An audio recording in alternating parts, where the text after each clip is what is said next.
Florida Sports Network. And now here's Mark Miller and David Moulton. Top of the morning to you. How the heck are you, Miller and Moulton, on this Tuesday after the Super Bowl? 200 plus days away from your pigskin fix once again. It'll be okay. We promise. We've done this before. It always seems tough these first few days. You know, the wife, the kids, all these people you haven't talked to in months. Right. Yep. Reestablishing relationships with those in your household that Right. you have not spoken to in a long time. They've maybe moved on, okay, which is never a good thing. And it's possible, but you know who hasn't moved on? College basketball, the NBA, the NHL, the PGA Tour. They're all there for you. And we'll be there to help you reacquaint yourself with all the sports that you've neglected since last season. That's right. NCAA tournament gets underway 4 weeks from tonight. College basketball has officially begun, folks. Time to start checking in so you can get ready for your brackets. You may have missed it. The NBA trade deadline was last week. It's All-Star weekend this week. LeBron returns home to Cleveland. That's all right. The NBA trade deadline has happened, and the best players that were traded in the trade deadline haven't played for their respective teams yet. And won't anytime soon. Well, you know, the one's injured and the one, well, you know, he's mental health. Although amazingly, much like Harden's injury, all right, Ben Simmons' mental health is so much better in Brooklyn than it was in Philadelphia. I think a lot of people could say that. Yeah, maybe. I mean, it's about 90 minutes on the turnpike. You know, cross a couple bridges, make a right. But, you know, apparently not everybody's able to handle the toughness of the brotherly love of Philadelphia, David. Right. Well, there's no question about that. There's no question. Ben Simmons, Carson Wentz. Carson Wentz, Ben Simmons. Nice to meet you. All right. You guys should do lunch, just not a cheesesteak. All right. You want to take it out of town? Never. Head across the Walt Whitman and get into Jersey somewhere. Head to the shore. All right. Maybe there'll be Giants fans there, and then they'll ignore both of you. And they'll hopefully ignore the Giants, too, because there's not much reason to get excited about that. Well, come on now. Come on now. You have to live in your past glory, much like Dolphin fans been doing for a long time. Except if you're under the age of like 45, you're like, what past glory? Hi, nice to meet you. Exactly. Past glory, Felipe's generation. Felipe's generation, past glory. There you go. So Dolphins filling out their staff where Mike McDaniel is. I mean, that's what we got going on now. We got unhappy customers and we got people looking for work. It's basically what the NFL is for the next month. Get me out of here. Hire me. And then the rest of the cuts will begin, or that'll be the next phase. The first and second year players that can be dismissed here. We'll have a few more roster cuts, and then we'll start the free agency not too far off. When's Aaron going to tell us whether or not he's playing? He said since the tags can start to be applied a week from today, he gave the distinct impression, he mentioned the date, February 22nd specifically, and he said, I would let the Packers know by then. So Aaron's got a week. You think he's gone? I think he's staying. Many in the media are agreeing with you. Andrew Brandt has quadrupled down that he's staying in Green Bay. Well, he's one of the only ones. Yeah, I got to admit, Andrew Brandt's been consistent from day one, and I'm talking about from the draft last year, in which he said, listen, folks, this is how it's going to play out. He's not getting traded. He's not going anywhere, but this will be his last year in Green Bay, and then he will be gone. And he has said it and repeated it over and over and over again. The national media has flip-flopped, though. All right. They all decided in the last 3 weeks, for whatever reason, there was this kumbaya between Aaron and the Packers, and he's staying. Most of the national media, after pounding the table for 8 months that he was going. Those articles weren't getting read as much anymore. They needed new ones, David. Well, it's true. It's all about the clicks, Mark. It's either all about the kids or about the clicks. Or the clicks. One or the other. Just don't click the kids. Well, No, and don't use the kids for clicks. That's a very good idea. I mean, that's you get some criticism that way. That is for sure. So that basically sums up things right now, I think. All right, talk to you tomorrow, everybody. Oh, sorry. The Olympics are going on. Anybody turn over to them? Huh? I mean, for some of you, you might have realized the Olympics were going on during the Super Bowl. It's like, wait, what are they promoting here? Wait, what's following the Super Bowl? The Winter Olympics? I was watching hockey in Vatech in Virginia last night. Wow. It's tough to watch Virginia basketball. I happened to throw ESPN on TV too, and David, they are a tough watch. Yeah. He's a great coach. He They've really done a is. lot of winning. You have to embrace a certain style of play. But I'm telling you, Virginia and Wisconsin in like a 4-5 game could last for 6 days at 0-0. Well, it's fitting after all, Tony Bennett and his dad at Wisconsin and all that. I mean, yeah, that's fitting. Although now Wisconsin would go, hey, don't insult us like that. We score a few more points than Virginia. Occasionally. Every once in a while, You do. You do. That's true. But I love this time of year. First off, it separates the football fan from the sports fan. Because the football fan still, for the next 10 weeks, is all in. I mean, you've got free agency and you've got draft prep and then the draft. And in amongst all that's the combine and, guys getting cut and the whole deal. And so this is a busy, if you're a football fan, this is still a very juicy 10-week period of time. I am enjoying, don't hate me for saying this. All right.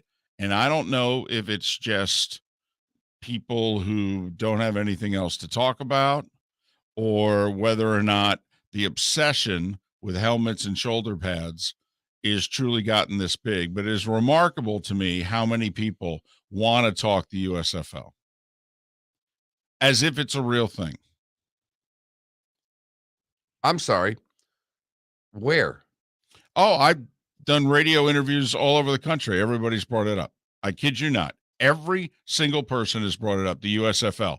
And I have said, I use you, mention you by name, and I go, my co-host, Mark Miller, literally would stab you all in the neck right now. All right, that you guys are crazy. None of it's worked. 40 years for as much as I want it to work. He's right. He's 412. You and I are 0. But, Mark, it's on 2 networks. Of course. Well, it has to be legit. If it's on 2 networks, right, it has to be legit. Mark, the last time a sporting event was simulcast on 2 major networks was Super Bowl I. So, of course, this is a really big deal. And to think, in all the history, 56 years, if that was such a good idea, that they haven't done it since. And not only that, it wasn't even called Super Bowl I when they did it. Got renamed after the fact. That's when you know something's big. Hey, predate this. Call it Super Bowl I. What did we call it before? I'm not telling you. Really wordy. Tickets were like $6. Place was half empty. And we went to the biggest stadium we could find. The first meetings were in a hotel lobby. Right. Media day was in a bar. You see that video at Namath poolside? That was like at a Holiday Inn. Right. That was called Media Day. Mid-January, Miami Beach. I don't even know if the Clevelander was built yet. But the Roaches were there. Oh, hello. So that's all I'm warning you. I'm warning you. You may, in the next 8 weeks, because let's face it, a lot of people don't pay attention to the NHL regular season. It's like wake me when the playoffs. A lot of people don't pay attention to the NBA regular season. Wake me when it's the playoffs. Okay. But we get fired up about spring football regular season games. It's not fired up. It's just that I really think our obsession with this sport is so big. I mean, I'll get serious with you for 12 seconds. If I was in the NFL offices, I would send a memo to some important people and say, listen, the rest of the sports world right now is vulnerable. especially that thing called Major League Baseball. I know we don't want to spend, the last time we spent money on something in the spring, it was NFL Europe, and we were losing like $10 million a year, and you guys said, no, we can't afford that, which when you think about it, it's the most laughable thing in the world. All right. But I would send out a memo right now going, let me tell you something. It might be time to consider putting your name and investing in one of these things, because I think there's a chance you could also own the spring. And when they do that, I'll be all in a spring league. Let me help me with a couple of questions here, because you are the expert on all things spring football. I do know that the USFL is playing all of their games in Birmingham, Alabama. Correct. How many teams are in this league? 8. You're not going to have time to drink right now. This is rapid fire. Uh-oh. Just put the damn glass down. Sorry. I need eye contact here. Okay? Eye contact? Yeah.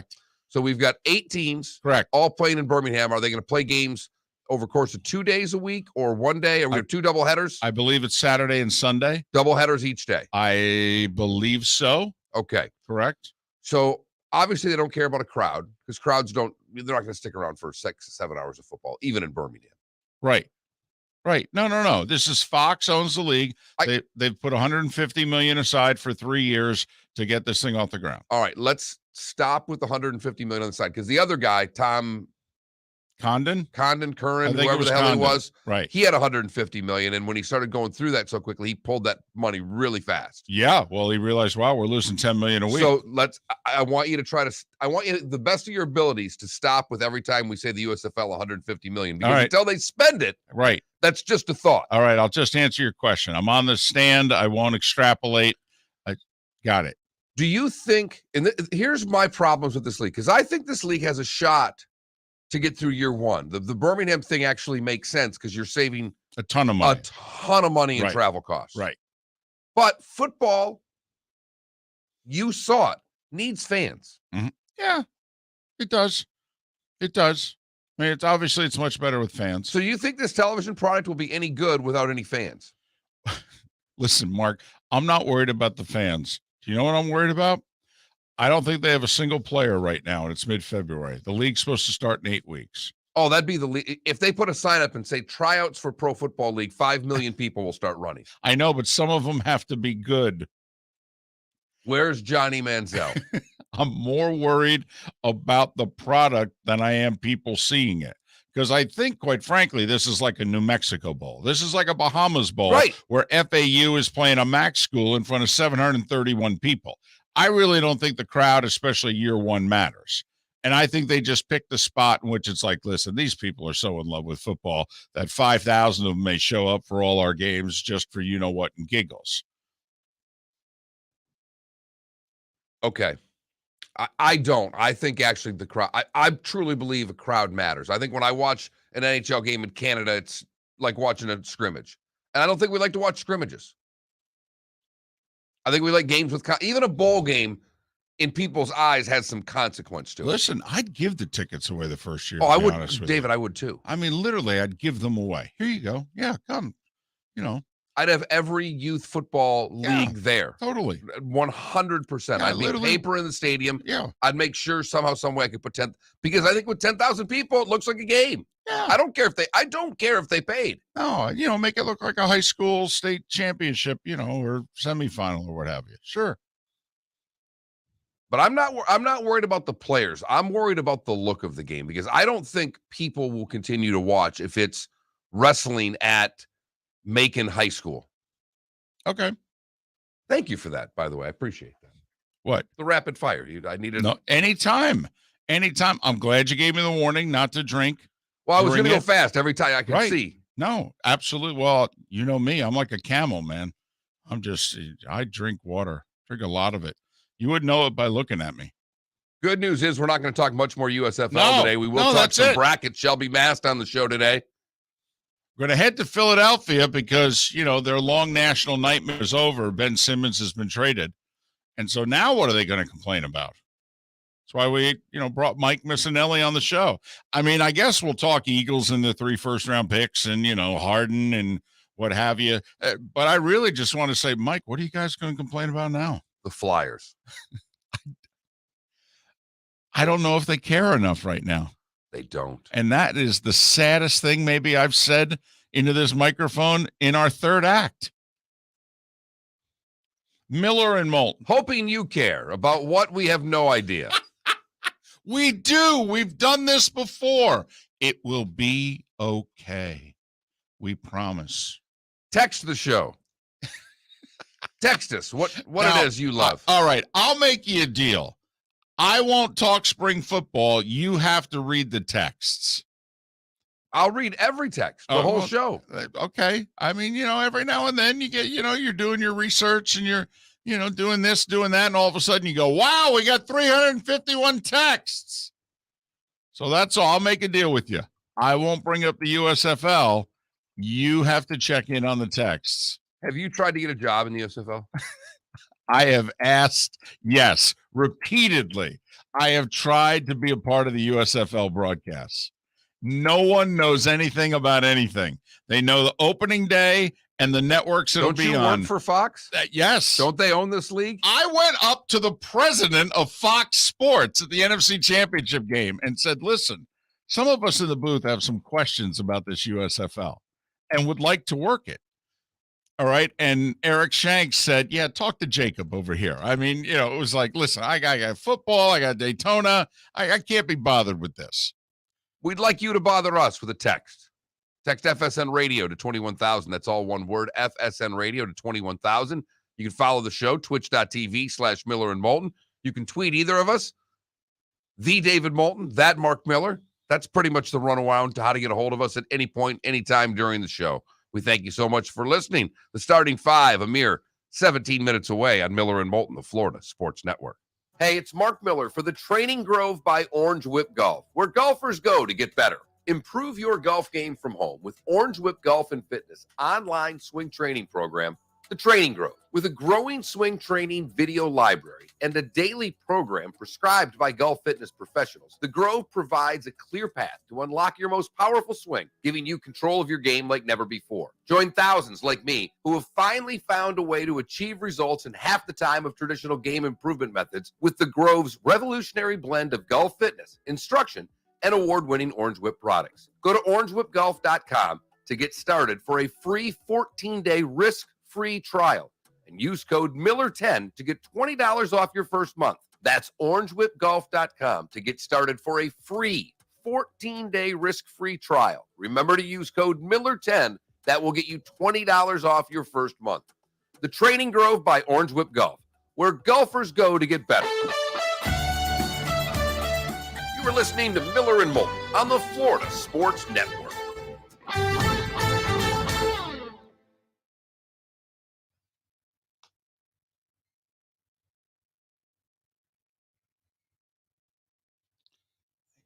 Read number 2.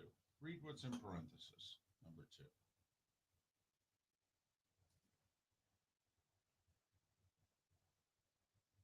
Shore Drive. It's been Hill Griffin, right? It's Gulf Coast Town Center. What the hell's Gulf Shore Drive? No idea.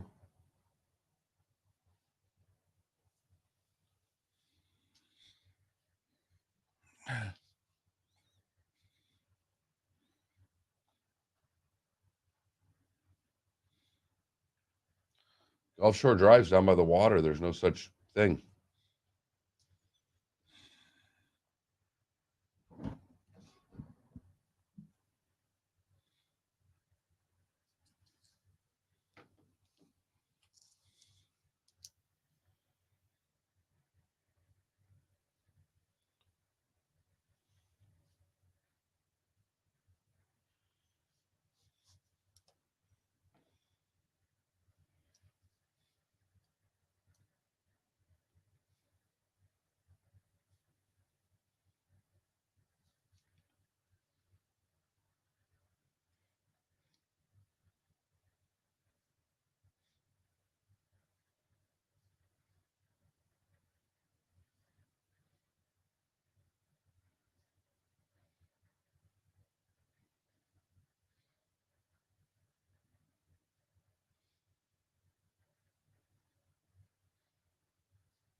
That's pretty cool.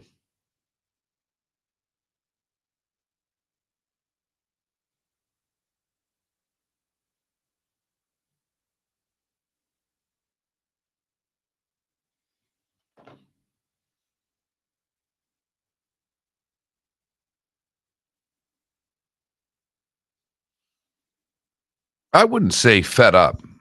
I would just say we just did a segment. That's all I would say.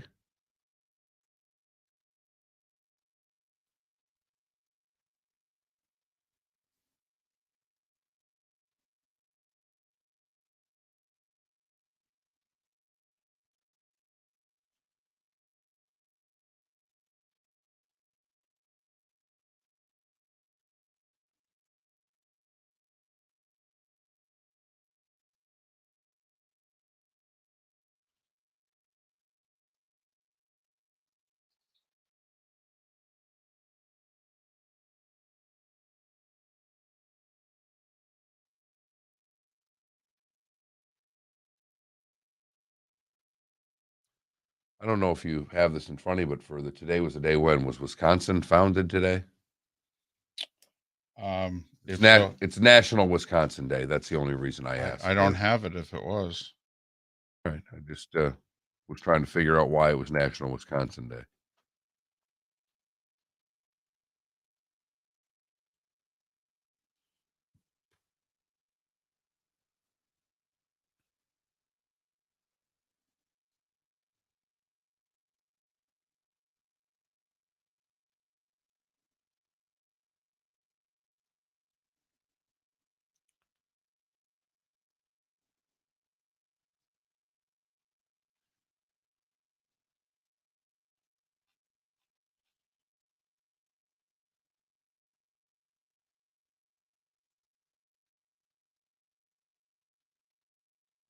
Apparently, we have to be there 3 to 6 next Tuesday. Okay. 30 seconds. I can tell you I'm going to be leaving at 5:30 because I've got softball practice at 6. Yeah. I got a daughter to pick up. The 3 to 6, I mean, you got to ask me for crying out loud. You got to at least ask. I have a wife that works. I have a daughter that... I don't know if he thinks he does because he's paying us. Well, it pays us to do a radio show in the morning. Anything beyond that, I'd like to at least have some sort of set of when I can do it, like the last time he asked me. 5 seconds.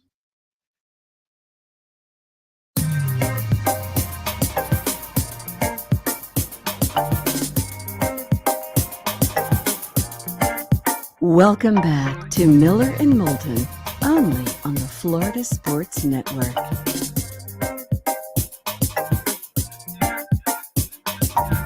$24 past the hour. Top of the morning to you. Miller and Moulton, the Florida Sports Network, the Florida Sports Network. We are, for the first time in Act 3, getting out and about twice in the next week. Thanks to the good folks at Napa Filters, Napa Auto Parts. This Saturday, we'll be in Northport or Venice, whichever you choose. We'll be in both. We will. Because we're going to have to drive through one to get to the other. Right. We'll be at the Braves complex. Which is in Venice, according to their mailing address. Right. Even though I've been, for the last couple of years, under the belief it's Northport. And I'm sticking to it until proven otherwise. Getting that ticket while driving through Northport because the police there are very strict about speed limits. Do not speed through Northport. Right. Okay. And the Napa people listening, Napa Filters, Napa Auto Parts, be careful going through Northport on your way to the Braves Spring Training Complex in Venice. We will be there Saturday. The event's 11 to 3. I believe we're there 11 to 2. We'll get our pictures taken with the Braves World Series trophy. I'm a Mets fan. This is the closest I'm going to get to one of these things in a while. David, can I read you? Cool Today Park is where the Braves play. Cool Today Park, listen, this is great. This is right from Wikipedia. Is a ballpark in Northport, Florida. Address, 18800 West Villages Parkway, Venice. There you go. See? So it's not just me. It's not just me. So whether it's Northport or Venice, we'll be there. In fact, one of us will be on one side of the street and the other will be on the other side of the street. And we will both have backpacks. Sorry. They both have backpacks to give away courtesy of Napa. Napa Filters and Napa Auto Parts. Insist on Napa Filters for your vehicles if you're a do-it-yourselfer.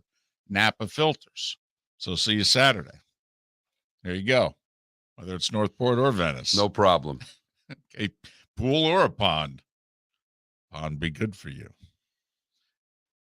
Text the show if you never have before. FSN Radio to 21,000. That's all one word. FSN Radio for Florida Sports Network.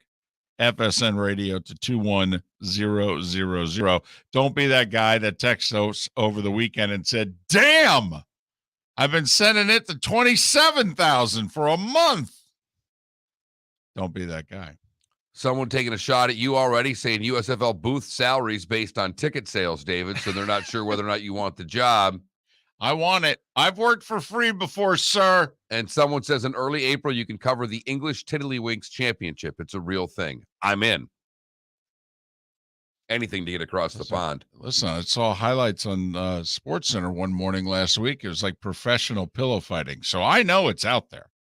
Besides, I'm old enough to remember the early days of the four-letter network. And you didn't realize in late 79, 80, and 81, all the stuff that was being tried around the world. You're like, we've got video of that? Australian rules football was good then, and it's good now. Love the shorts. I like the official's outfit. And the very dramatic, whether it was two the arms one arm or or the one. two arm, right. Right. Very dramatic. Miller and Moulton on this fine Tuesday. You psyched up for the 500? Completely sold out, by the way, they announced yesterday. That's a great sign for NASCAR. It's a great sign. I must be one of the weirdos because while I want to go to Daytona and I want to go to Talladega, watching them on TV, I prefer a lot of other tracks to watch races. Really? Yeah. Why? Because all you're doing is waiting for a crash. I know, but that's just it. It's a suspense. It's like going to a horror movie. At some point, Freddy's going to appear. And I hate horror movies. Or Hitchcock's going to do his thing. Well, there you go. Then maybe that's why you don't like, restrictor There's not plate a lot racing. of racing in restrictor plate racing. Oh, I disagree. Okay. I disagree. I think it's a big accordion. I think they're constantly moving around, trying to make sure that they're near the front because usually the big wreck happens in the middle and then takes out people in the back. Or you can just hang out all the way in the back. Just put in your laps. Make sure you don't get a lap down. Wait for the big wreck, drive around it or through it and go, wow, I'm in 12th. This is fantastic. Put 4 new tires on this sucker and fill it up. Don't get me wrong. I'll watch the crashes. I'll watch the replay of the crashes. But can't say I'm fired up about Daytona. But I guess I can honestly say I've never said that I was fired up about Daytona. You know me. I'm enough of a fan now where I'll pay a little attention. I'll watch a little bit. There's a lot going on in this that intrigues me. First off, Tony Stewart in the booth. I'm in. All right. Listen, he did kill a guy. Yes, he did. But he's a good talker, and it's not like he doesn't know racing. It's not like he doesn't know Daytona racing. And he's got a personality, and Clint Boyer's got a personality. A great personality. Yeah. So the booth should be good. Right. And so, as somebody who does this for a living, kind of, the booths interest me. Number one. Number two, we got a new car. And so I'm excited about the new season. I am. At the start. They have me at the beginning. And come on, Daytona's an event. Absolutely. Like I said, I'll watch. I always do watch the beginning. Give me, and then I'll check out for a while and come back in. I can only watch so much Fran Fraschilla in Big 12 basketball. And I love Fran, but, Fran, I got to take a day off from the Big 12. Give me a little NASCAR. Get me through. Well, that's what I was kind of spent between last night. I'm reading articles on the NBA, watching a little college hoop, looking at the new rankings. And, there have been teams, because you and I pay a little attention to USC, and they've been ranked in the top 10. Now they're at the bottom of the top 20 right now. And I started trying to figure out where's the line of demarcation in college basketball of who can win an Natty this year. when UCLA went to the finals last year coming in as an 11. Right. And not only that, usually last 20 years, you have to score points. I believe you have to average in the 70s, if not above 75 points per game. That's basically who's winning national championships outside of the year that Virginia did. And it was Virginia, Texas Tech in the final. I mean, it was a real slog. Right. But to me, you can't ever count on a team like Virginia, even though you're right. You should be able to score, but then there's these great defensive teams. And I just started kind of looking through the rankings, and there's a bunch of teams that are ranked 15 to 25 that were ranked in the top 10 earlier. You got a team like Michigan that's starting to come on now. So there's no one dominant team in college basketball. No, and there's no great team. And I believe you could have a Cincinnati Bengals, if you will, in the Final Four, if not in the title game. I really do. And by that, I mean, the Bengals were 10-7 during the regular season. I mean, I think you could have it wouldn't shock me, Mark, if a 10 seed, if a 6-7 seed was in the Final Four, if not the title game. It really wouldn't. Not this year. Miller and Moulton. The starting five is next. We'll do some bracketology top of the 8 o'clock hour with our friend Shelby Mast from USA Today. And we'll also check in Philadelphia during our 8 o'clock hour as well. Life without Ben Simmons. And what are the Eagles thinking with those 3 first-round picks? One of them going to be a quarterback? What are they going to do with Jalen Hurts? A lot going on the show today. Some Dolphin news coming up here on Miller and Moulton, the Florida Sports Network. Hey, it's Mark Miller for the Training Grove by Orange Whip Golf, where golfers go to get better. Improve your golf game from home with Orange Whip Golf and Fitness online swing training program, The Training Grove. With a growing swing training video library and a daily program prescribed by golf fitness professionals, The Grove provides a clear path to unlock your most powerful swing, giving you control of your game like never before. Join thousands like me who have finally found a way to achieve results in half the time of traditional game improvement methods with The Grove's revolutionary blend of golf fitness, instruction, and award-winning Orange Whip products. Go to orangewhipgolf.com to get started for a free 14-day risk-free trial and use code Miller10 to get $20 off your first month. That's orangewhipgolf.com to get started for a free 14-day risk-free trial. Remember to use code Miller10. That will get you $20 off your first month. The Training Grove by Orange Whip Golf, where golfers go to get better. You are listening to Miller and Moulton on the Florida Sports Network.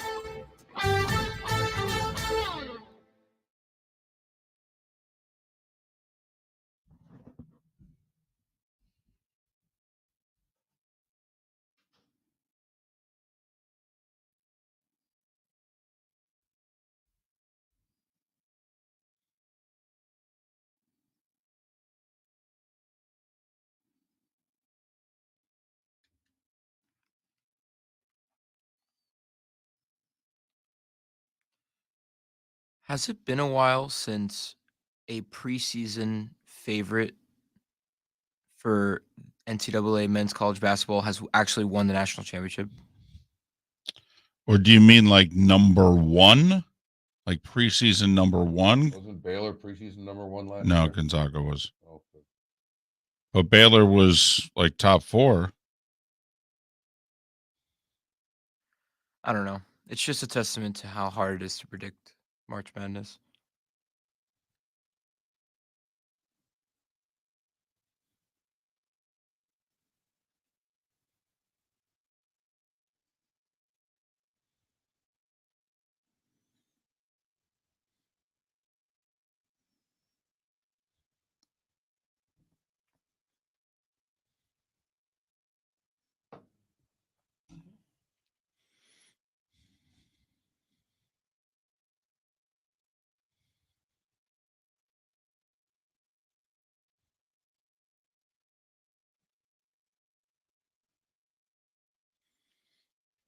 I think our event, but you know what I mean. I think what we're at's free, but apparently they have concerts like at night. And so like everybody who's there 11 to 3 would have to clear and then they'll start accepting people to come in at 5 o'clock for a 7 o'clock concert. I guess they have concerts both Saturday and Sunday. They got a Springsteen band Saturday and a country guy. Where are you finding this? 'Cause I don't even see anything on the in the Herald Tribune. Okay. A story they did. A story they did February 4th.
They had one spring training game there in 2019,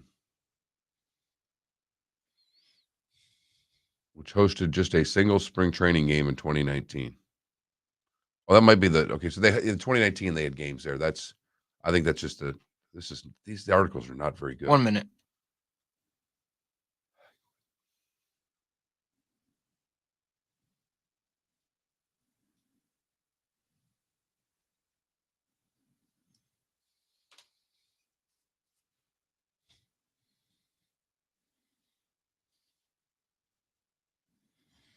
What are you thinking for a poll question?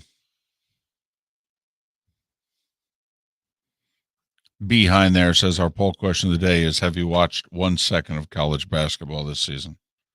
Haven't we done that already? I don't know if we've done that. We did something like that. 15 seconds. Wancho says Andrew Jones is going to be there signing autographs. Sneaky Hall of Fame candidate. It's more information than we got on the event. Right. 5 seconds.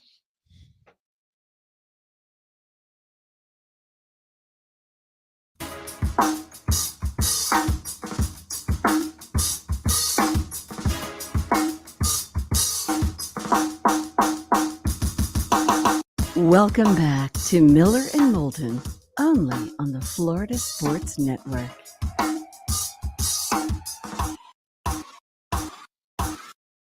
Approaching 20 minutes before the hour. Thanks so much for being with us. Miller and Moulton, the Florida Sports Network. The Florida Sports Network warms up today. Up and down the west coast of Florida. I know we've said this before, but this is it.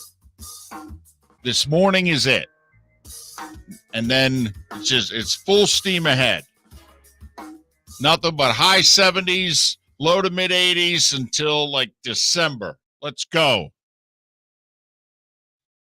Better be right. Summer juniors neglected us lately. Call it a hot streak. I understand we've been wrong a couple times. We've declared winter over, and then all of a sudden it may not be winter, but damn, it was close. It's reared its ugly head. I'm telling you. Our long west coast of Florida nightmare is just about over. Instead of 8 days of winter this year, we had like 14. It was rough. Some people had to turn the heat on. Some people had to close some windows. Occasionally a long sleeve shirt. Some people had to put on pants. It's been rough. Glad you made it through. Hope we helped here on the Florida Sports Network. Right now it is time for The starting five stories you need to know. It's the starting five on Miller and Moulton. Here's number one. This Mike McDaniel guy, Mark, he's busy. And he should thank Stephen Ross for the job while he still has Stephen Ross as owner.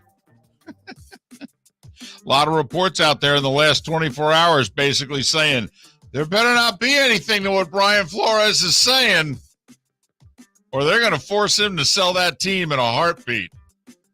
Apparently 75% of the owners can vote. And they can vote you out. Vote you out in a hurry. Yep. And you got to figure if they vote out Ross, well, there's one or two others that should be worried as well. It is crazy that, and look it, Snyder's just a bad human being. Ross Just a bad owner. is a bad owner. Right. You can't really say Snyder's a good owner. No. But he didn't allegedly Right. pay to have his team lose. Right. That's true. He just cultivated a culture of harassment, sexual and otherwise, for a generation. But he does want to win. Yes. At all times. At all times. At all times.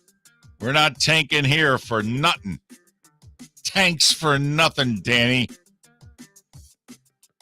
So Ross has got that to worry about. Do you know what I find interesting? Remember how I mentioned that Cameron Wolf guy, NFL Network? He's worked at a couple different outlets. He's based out of Miami.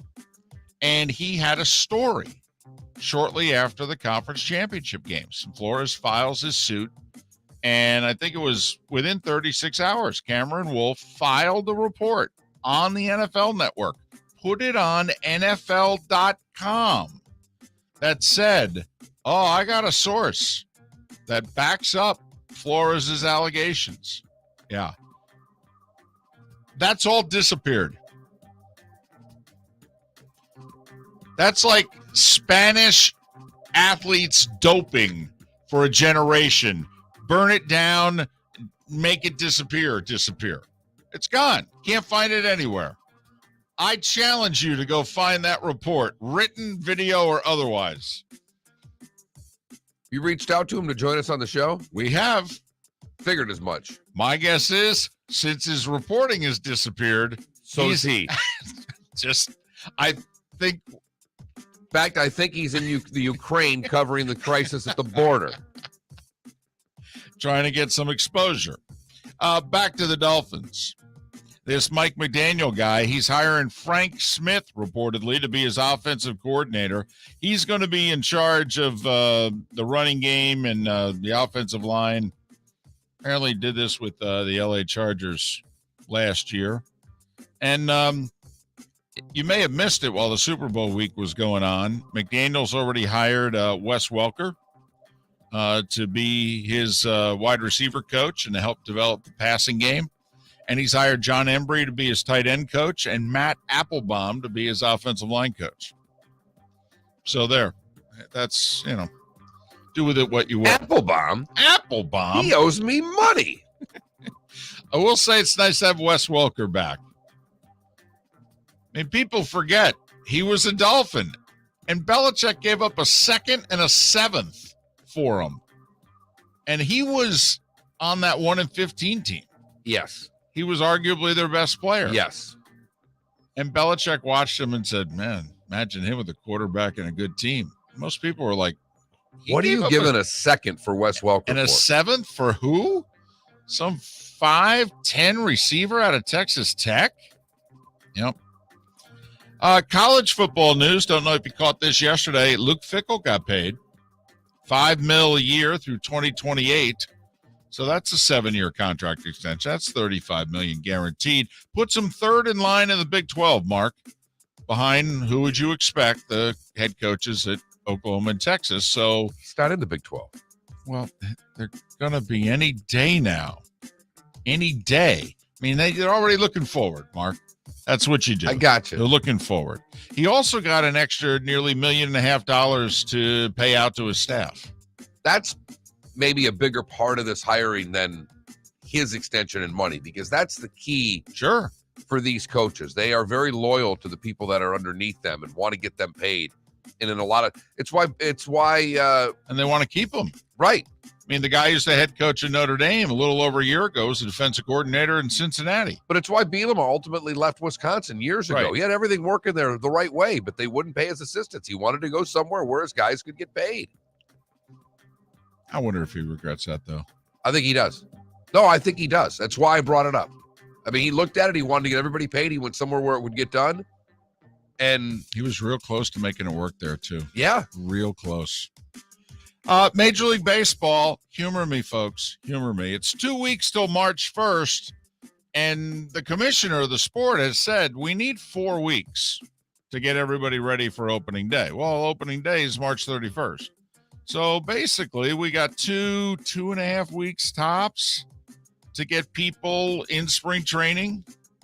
Does anybody think that's going to happen, considering there are no new talks and no new proposals planned?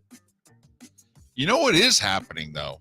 This trial where this former equipment guy with the Angels is being tried in the Tyler Skaggs wrongful death suit as if he was the one who gave him the drugs.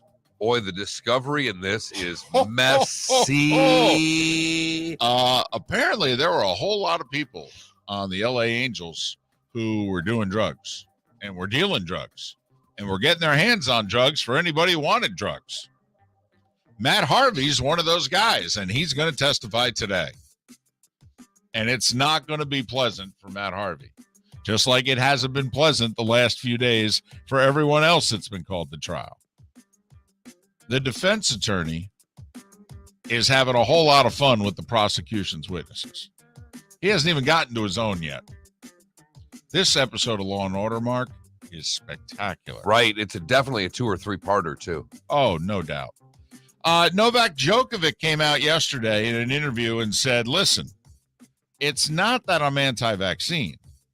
I'm just pro-personal choice. And that's my story, and I'm sticking to it. And this just in, if the other majors say I need to have a vaccine to play, I'm not going to play. And yeah, I know, and Nadal's now passed me, and this may cost me my place in history and this, that, and the other thing. And what people think of me, he said, I don't care. I will opt out of playing in the future in any event that requires me to get vaccinated. And he then went on to say, I may still get vaccinated, but I think it's a personal choice issue. I don't think it should be mandated. Which, by the way, is Kyrie's. It is. It's what Kyrie said from the beginning. Kyrie said, I'm not anti-vaccine, but I am anti-mandate. And in the 5 boroughs in New York, you need to have one if you're going to do something indoors. And that's why he can't play for the Brooklyn Nets at home. On the road, he's not a problem. The Olympics, the U.S. added a bronze medal to their total. We now have 16 medals, 7 gold, 6 silver, 3 bronze. We're tied for 4th, I believe, in the medal chase. Tomorrow night, Mark, U.S. and Canada for the gold in women's hockey. Michaela Schifrin's Olympics are over. She finished 18th in the downhill. Man, what a tough go of it. Remember the teenager who grew up in San Francisco? Mom's Chinese. Right. She decided to... It's the X Games skier? Yes. 3 X Game events representing China. She won the gold in her first one. She got silver yesterday in the free ski slope style event. She is going to make 9 figures when this is done, is what they think. That they've already lined up. Every company that's endorsing her is paying a minimum of $2.5 million, and she's got 8 to 10 endorsements already lined up. That's just for now. Never mind. That was before she won the gold and the silver. They think she's going to make high 8 figures. Could make 9 figures out of this business decision. And she'll be virtually anonymous in her own country where she lives. Oh, yeah. Go back to San Francisco. Go back to school. She wants. Absolutely. NBA, 9 games last night. It'll be like coming to America. She'll be at a game and say, oh, my God. Friends like, what the hell's going on here?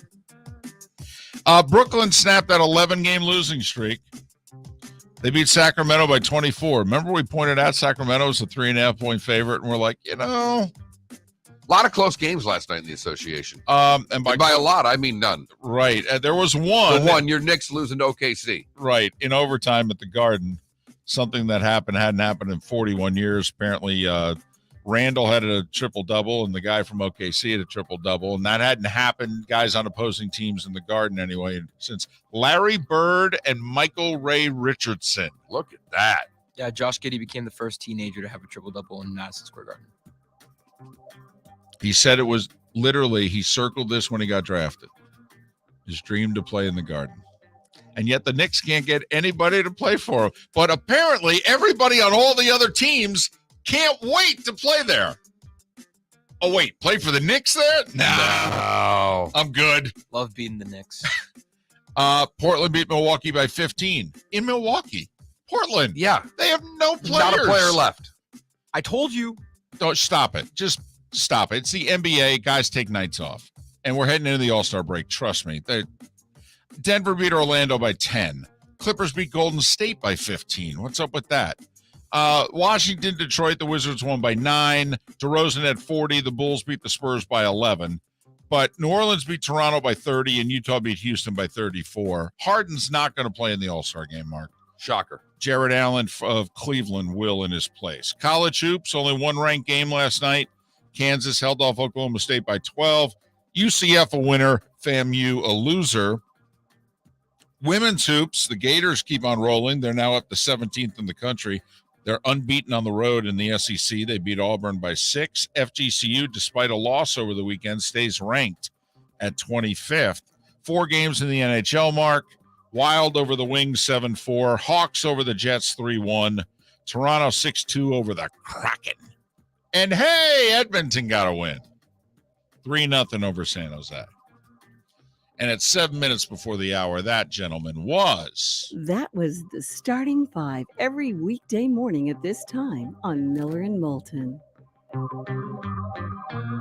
Just a quick little sidebar there, David. It was my first time watching the Wild this year. Yeah? They're good. Yes, They're really fast. They're a fun team to watch. They're playing my Red Wings, and I'm impressed with them. I knew that they were much better than Detroit, but they're a fun team to watch. Could be second best team in the West. That's what I was waiting to hear you say. Could be. Colorado's the Cadillac right now, but boy, oh boy, that Wild team's pretty solid. Yeah, they may be the Mercedes or BMW. Yeah, they are good. They made a lot of changes in the offseason. They've all worked. Miller and Moulton. We'll have a poll question for you on the other side. Don't ask us what it is. We haven't thought it up yet. That's what commercial breaks are for. That's why you watch us on this Miller and Moulton Twitch.tv channel. You will see the wheels just a spinning during this commercial break. Right? The hamster is at work on Twitch. We shall see. Miller and Moulton, we thank you so much for listening right here on the Florida Sports Network. Bring your big mouth to John Smith Subs and indulge in their overstuffed subs with the freshest quality ingredients. Enjoy our famous steak bomb with perfectly grilled marinated sirloin steak topped with provolone cheese, grilled onions, peppers, mushrooms, crispy bacon, juicy tomatoes, and creamy mayo. Boom! Made-to-order crispy fries can be paired with the Gator, the Cuban, the chicken bomb, or the Italian. Love local. Eat delicious with John Smith Subs. Find a John Smith Subs location near you today. Hey, it's Mark Miller for the Training Grove by Orange Whip Golf, where golfers go to get better. Improve your golf game from home with Orange Whip Golf and Fitness online swing training program, The Training Grove. With a growing swing training video library and a daily program prescribed by golf fitness professionals, The Grove provides a clear path to unlock your most powerful swing, giving you control of your game like never before. Join thousands like me who have finally found a way to achieve results in half the time of traditional game improvement methods with The Grove's revolutionary blend of golf fitness, instruction, and award-winning Orange Whip products. Go to orangewhipgolf.com to get started for a free 14-day risk-free trial. And use code Miller10 to get $20 off your first month. That's orangewhipgolf.com to get started for a free 14-day risk-free trial. Remember to use code Miller10. That will get you $20 off your first month. The Training Grove by Orange Whip Golf. where golfers go to get The better. Firestone Grand Prix of St. Petersburg, presented by RP Funding, roars through the streets of beautiful downtown St. Petersburg, February 25th to the 27th. 3-day tickets are on sale now at gpstpete.com. It's fast, fun, family entertainment jam-packed into 3 days. The weekend is highlighted by the NTT IndyCar Series race taking the green flag on Sunday afternoon. It all happens at the Firestone Grand Prix of St. Petersburg, presented by RP Funding, February 25th to the 27th. Get your tickets at gpstpete.com to secure the best seats. You were listening to Miller and Moulton on the Florida Sports Network. So just work with me here. Drive the Zamboni, red hat guy. The red hat guy is the timeout guy, football guy. You know what I'm talking about? Do you ever see the red hat guy? Oh, you see, they're there. Okay, hold on. What do you mean? Every game during timeouts, a guy walks out, usually on the opposite 20. Okay, you'll see a guy walk out to the number. Uh-huh. He wears a red hat. And so all the officials know that the commercial is over when that guy walks off the field. Holy crap, I've never noticed that. Okay. So you didn't notice that at the Bucks-Rams No. playoff game? No. Yep. Opposite 20. Not many people know that guguy, David. That's the funny thing. Wow. The red hat guy. And he's got a red hat so he can be seen. Okay, Zamboni driver, redhead guy, or what? Pace car. Ooh, pace car's a good one. Yeah, drive the pace car Daytona. Or drive the Just pace drive car. a pace Drive car. the pace car, drive the Zamboni, red hat guy. I thought your job possibly, sweat mopper guy at NBA game. How about mascot instead of sweat mopper? No, but I feel like mascot, it's biased towards the team.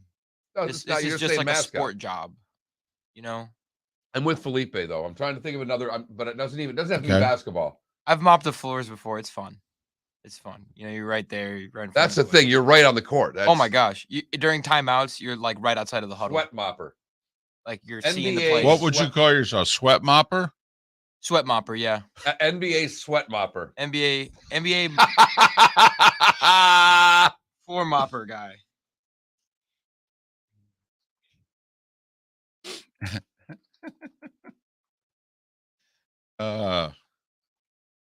Is he? So I said, which non-sports, sports job would you most want? no, but what's the official name of the red hat guy? Like Red hat guy. Red hat guy. I looked up red hat guy NFL, and all I see is pictures of Andy Reid. That's funny.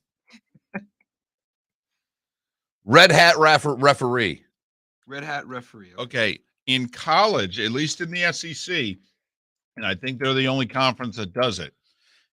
The last couple of years, Felipe, they come out with a sign on a Yes. pole, Oh, okay, yeah. and here it is. has the time Left left in in the the commercial commercial. break. Wow. And it works both ways. So no matter what side of the stadium you're on, you're like, oh, there's a minute left in the commercial. Because the guy comes out, stands on the 20 with the red hat and the sign. And this way, all the fans can see, 37 seconds. Right. What I have seen is basketball guy sitting on the court press box. He's like standing up and going like, Yes. yeah. It's the same, kind of the same thing, in a sense, a little bit. Yeah, he's letting the officials know when the commercial break's done. Commercial yes. cuer guy, yes. Yep. But honestly, Mark, out of those, I'd probably choose the Zamboni. By the way, had an incident in the FGCU game in which me and the official scorer both had a player with 2 fouls. And for whatever reason, FGCU stats, and they had it as 3 and they put it up on the scoreboard as 3. So the PA announcer announced that this player had 3 fouls in the first half. All right. And at halftime, the coaches come over and, and the official scorer, and he leans over to me. He goes, "You keep fouls, right?" I go, "Yeah." "How many?" I said, "She had 2. They're wrong." He said, "Yeah, I had her with 2 also." You're doing a box score while you're commentating. Yeah. I taught myself that in college. It is, because I will tell you, it is doing basketball. I've done it in hockey. I always kept my own score of goals, assists, penalties, able to write it down. Holy blank, is it hard in basketball? Oh my God. it is. Yes. I've It tried is. to It's I've not tried easy. It's not easy. And, seconds. if you do it for a team that scores 80 plus, occasionally you'll miss something. All right, we're coming back now. It's really tough if they're pressing.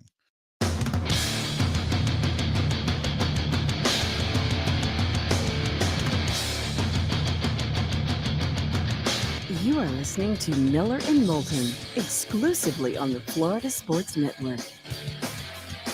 And now, here's Mark Miller and David Moulton. Well, that was fun. Miller and Moulton. Thanks for being with us, the Florida Sports Network, on this Tuesday after the Super Bowl. And what was fun was that commercial break. I'm telling you, Miller and Moulton channel on twitch.tv. Check it out. A lot of behind-the-scenes access. Get to ask us questions during the break as well. But we came up with our poll question there, and it was kind of a group effort. It was. Which non-sports job would you most want? Because none of these really, well, I mean, I guess one of them will require a touch of athletic ability. But the rest, not so much. The football red hat timeout guy, the pace car driver, the NBA sweat mop guy, and the Zamboni driver. Red hat guy, for those of you that don't know, and Felipe didn't know, so I'm assuming there are a lot of people listening that don't know what the red hat guy is. When there is a timeout and you're at a live football game, there is a gentleman, and I shouldn't say gentleman because I've never seen a woman do it, but it doesn't mean that a woman couldn't do it. There's not a lot of female officials, but a person comes out, usually the opposite 20 from where the play is. Right. If they're down on the left side of the field, then that person will be on the near 20-yard line. They will walk out to the 20, right on the numbers, and they will stand there during the entire commercial break.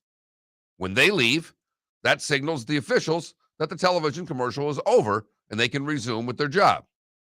And there are times in which the networks come back from commercial break and they want to jam something in.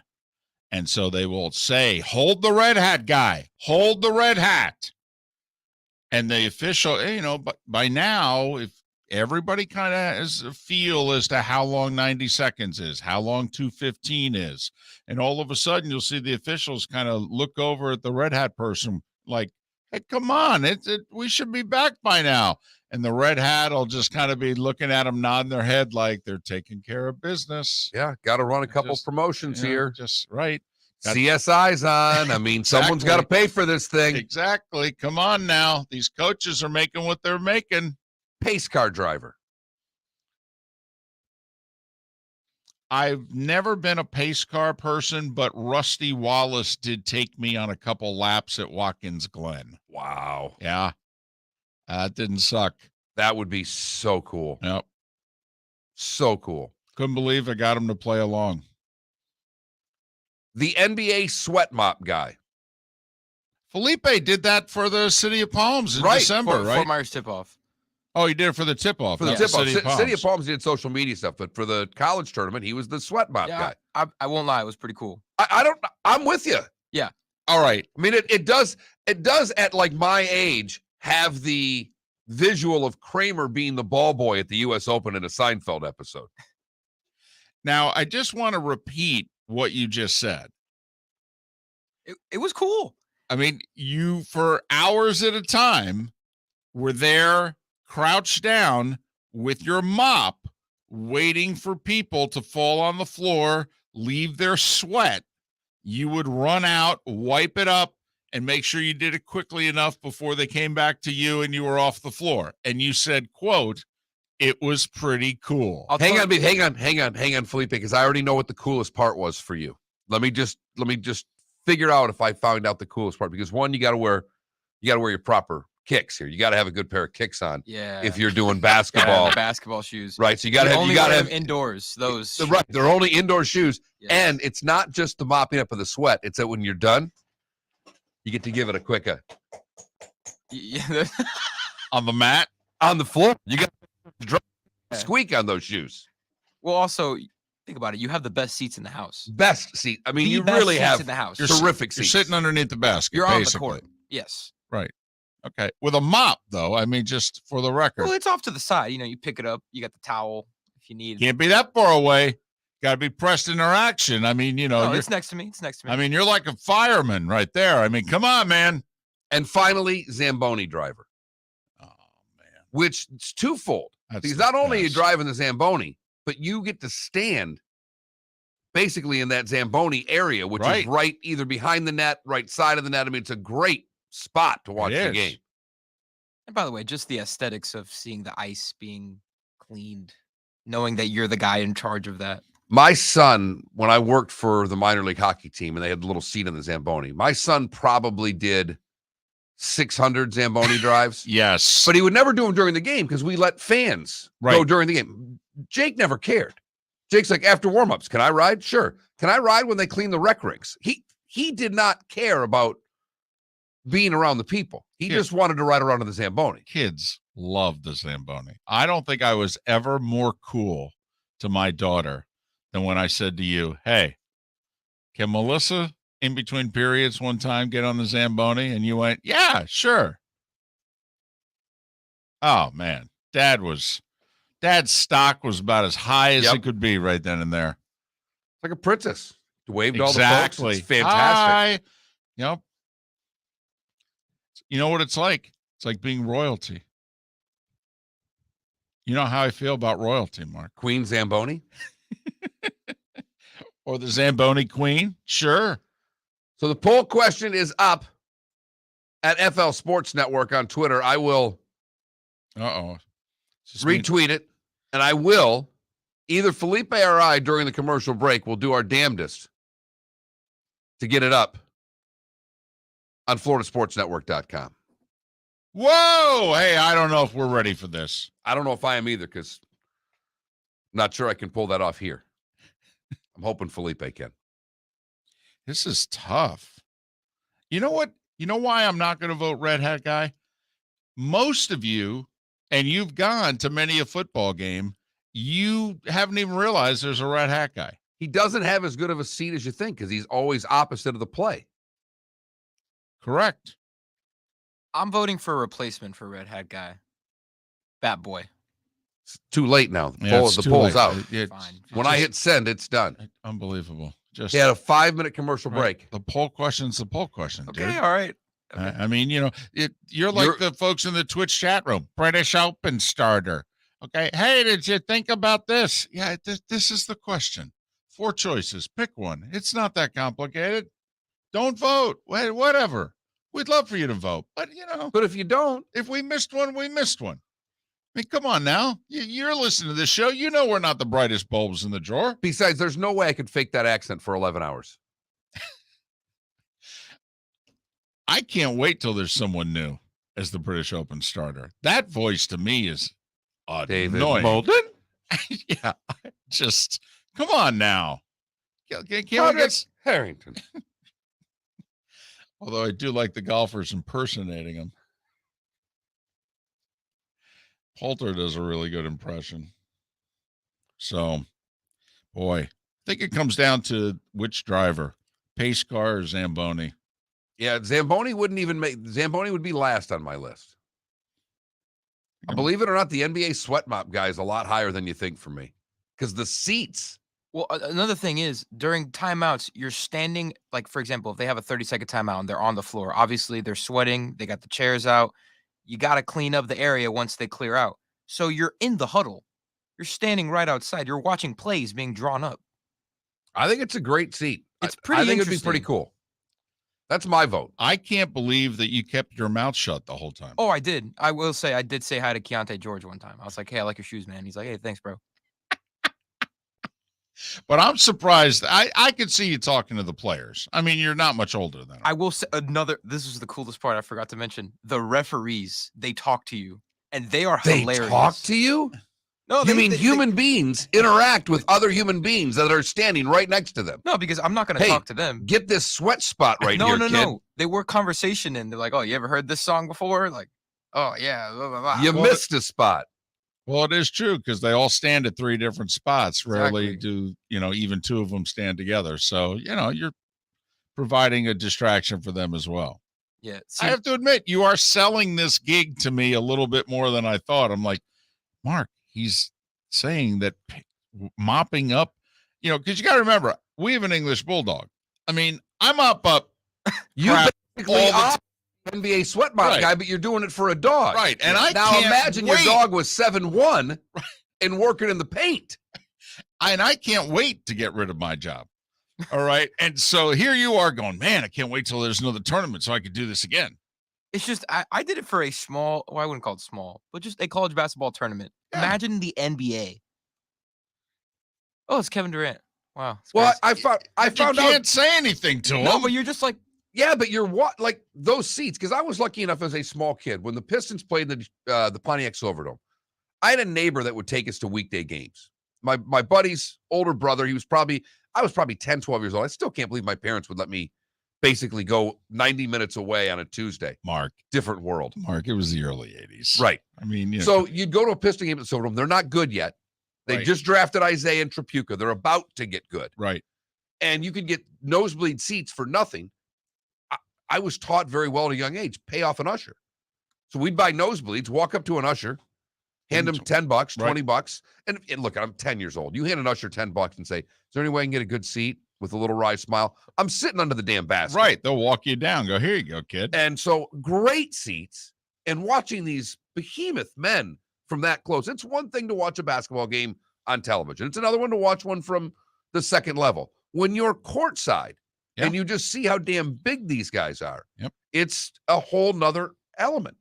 So I think that would be, I want his job next year at the Fort Myers tip-off. And Felipe, Mark doesn't want to work at all. Particularly for free. So the fact that he wants your job. Wow. And are you voting for this job? Oh, yeah. Oh, wow. NBA sweat mop guy. With pride. It's our poll question. At that Mark Miller, at the David Moulton, at FL Sports Network, and coming soon. I mean, we had a big meeting yesterday about it. Coming soon, floridasportsnetwork.com. Be ready. We're going to be writing stuff and everything, because what you need is more opinion from Miller and Moulton here on the Florida Sports Network. Hey, it's Mark Miller for the Training Grove by Orange Whip Golf, where golfers go to get better. Improve your golf game from home with Orange Whip Golf and Fitness online swing training program, The Training Grove. With a growing swing training video library and a daily program prescribed by golf fitness professionals, The Grove provides a clear path to unlock your most powerful swing, giving you control of your game like never before. Join thousands like me who have finally found a way to achieve results in half the time of traditional game improvement methods with The Grove's revolutionary blend of golf fitness, instruction, and award-winning Orange Whip products. Go to orangewhipgolf.com to get started for a free 14-day risk-free trial and use code Miller10 to get $20 off your first month. That's orangewhipgolf.com to get started for a free 14-day risk-free trial. Remember to use code Miller10. That will get you $20 off your first month. The Training Grove by Orange Whip Golf, where golfers go to get better. You are listening to Miller and Moulton on the Florida Sports Network.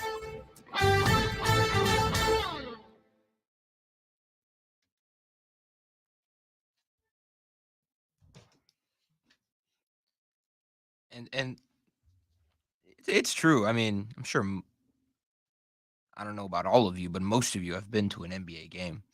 You see these guys in person, and it's just like, man. Like, listen, I went to the Nets Heat game the other day. Kyle Lowry's ass in person, he looks like an ox. He looks like a cow, but he moves so fast. And then you got Kevin Durant on the sideline, standing next to Andre Drummond, and it's like, oh, wow, he's 7 feet tall. I would imagine, I've never seen the inside of Philly's car because he gets here before me every morning, but my guess is that Philly's car is a mess. It really is not at all. Wow. It looks like it. It's a 2011 Honda Accord. I mean, It just looks like inside there would be McDonald's bags. no, hell no. I am clean. Really? Yes, I am organized. Are you really? Yes, you don't I am. appear to be. Really? Well, you're a disheveled mess as a human. Is it because I walk in every morning with my hair all? You're a disheveled mess. You don't care about how you look, and that's fine. I'm not judging. Because I don't either. mean, Look at me. I don't give a damn. It's 5 a.m., 6 a.m. No, I We're working know. radio. There's But I've seen you. I mean, you come out to lunch the same way. okay, but that time it's because I went home, I took a nap, and I was like, okay. I'm gonna Uh-huh. go to lunch now. Okay, so this is two excuses. I mean, disheveled people make a lot of excuses too. I'm surprised that you're neat. I'm just genuinely surprised. The only thing I have on the floor of my back seat is the monitor that you gave me. Good, I'll take it back. You don't need it anymore, right? Yeah, I don't. Bring it in. I'll set it up for this thing. Jay Crowder is built like Jay Crowder was huge, man. I remember him too.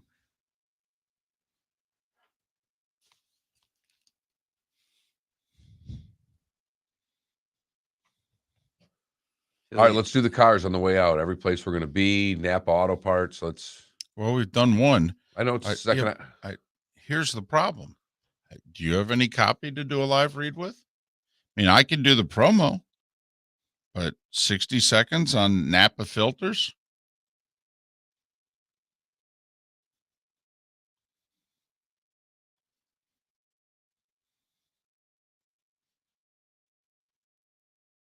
And it's funny because in the City of Palms Classic, they had kids doing the sweat mop, and they were horrible.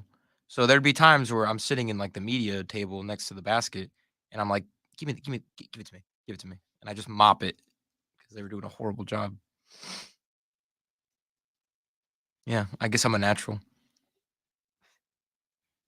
NBA, hire me.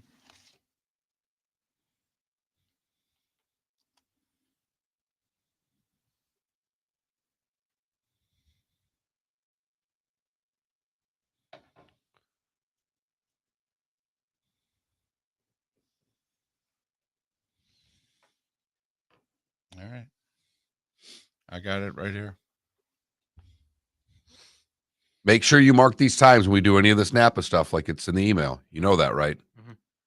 Because he did one last hour because we got to have 6:21. That's actually very important. I'm not being silly. 6:21 was when I did it last hour.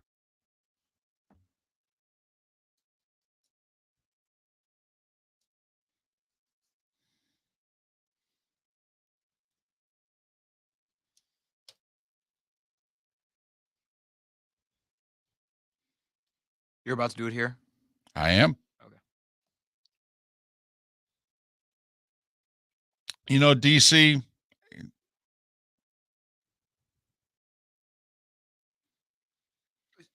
that's not a bad suggestion. Okay, but you got to be into baseball. That's not the ones that Why we is threw that not out on there, the poll? Because that's a job. Also, the one that we threw out there is just kind of something that can appeal to and the casual fan. That's only something that I think a diehard baseball person thinks is cool. Like if it was a Philly had the baseball thing, Bat Boy would be the equivalent to that. Well, when you say official score, are you talking about the guy The official score at Fenway Park who's putting in the score? No. No. The official score, the guy that's writing down Who every decides score in the it's book. a hit or an error? That's a hit. That's a pass ball. That's a no. Yeah, no. Like Howie Carpenter.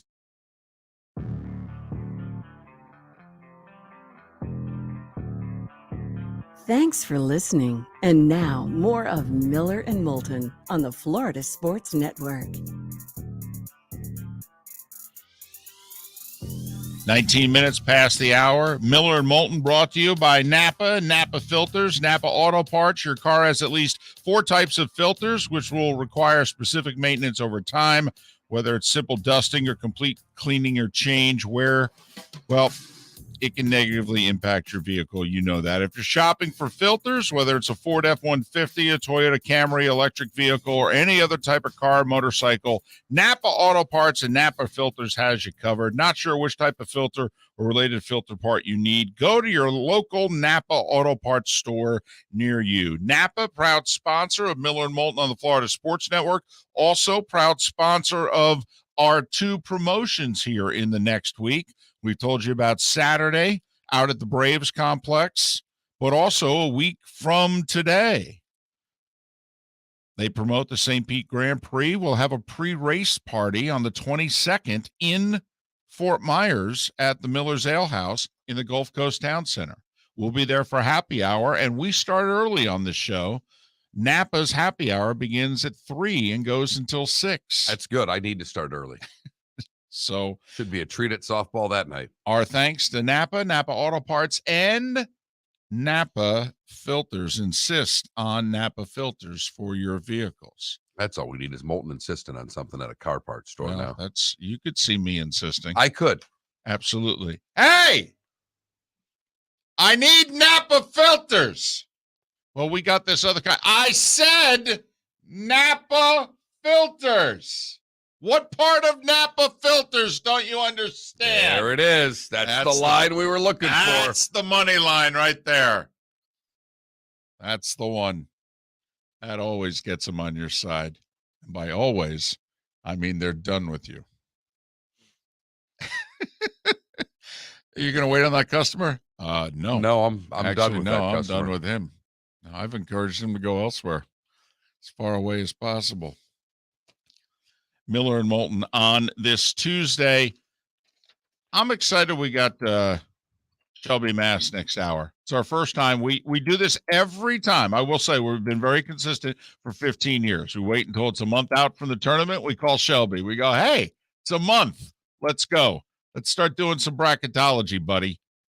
Who's in, who's out with a month to play. I love how hard he works in the middle of the night. Like, this is great for him because he hasn't gone to bed yet most of the time. Well, he's in that central time zone. You know, it'll be 7 a.m. his time when we have him on because he'll be on at the top of the hour.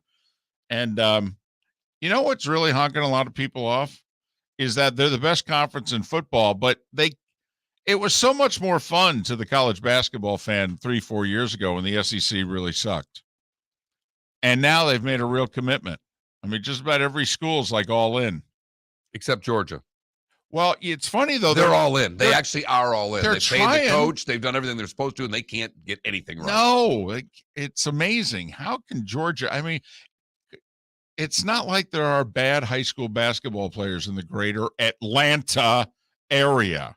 I mean, how can Georgia not be good at college basketball? It's got to honk them off a little bit that Auburn's number one. Just a little. I know they're not currently. The Zags are back at number one, but you know what I mean.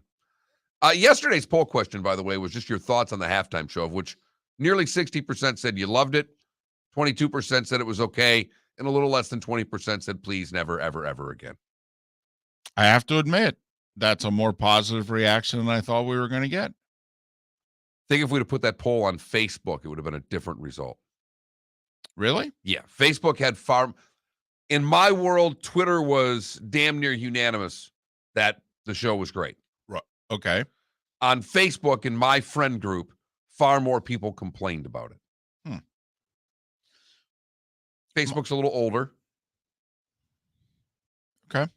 So a little less hip-hop love there. Which is funny, though, because, I mean, that was the biggest win for the Gen X crowd that the crowd has had in a long time. In fact, there were people having fun with it, saying that was the last great moment for Gen X. that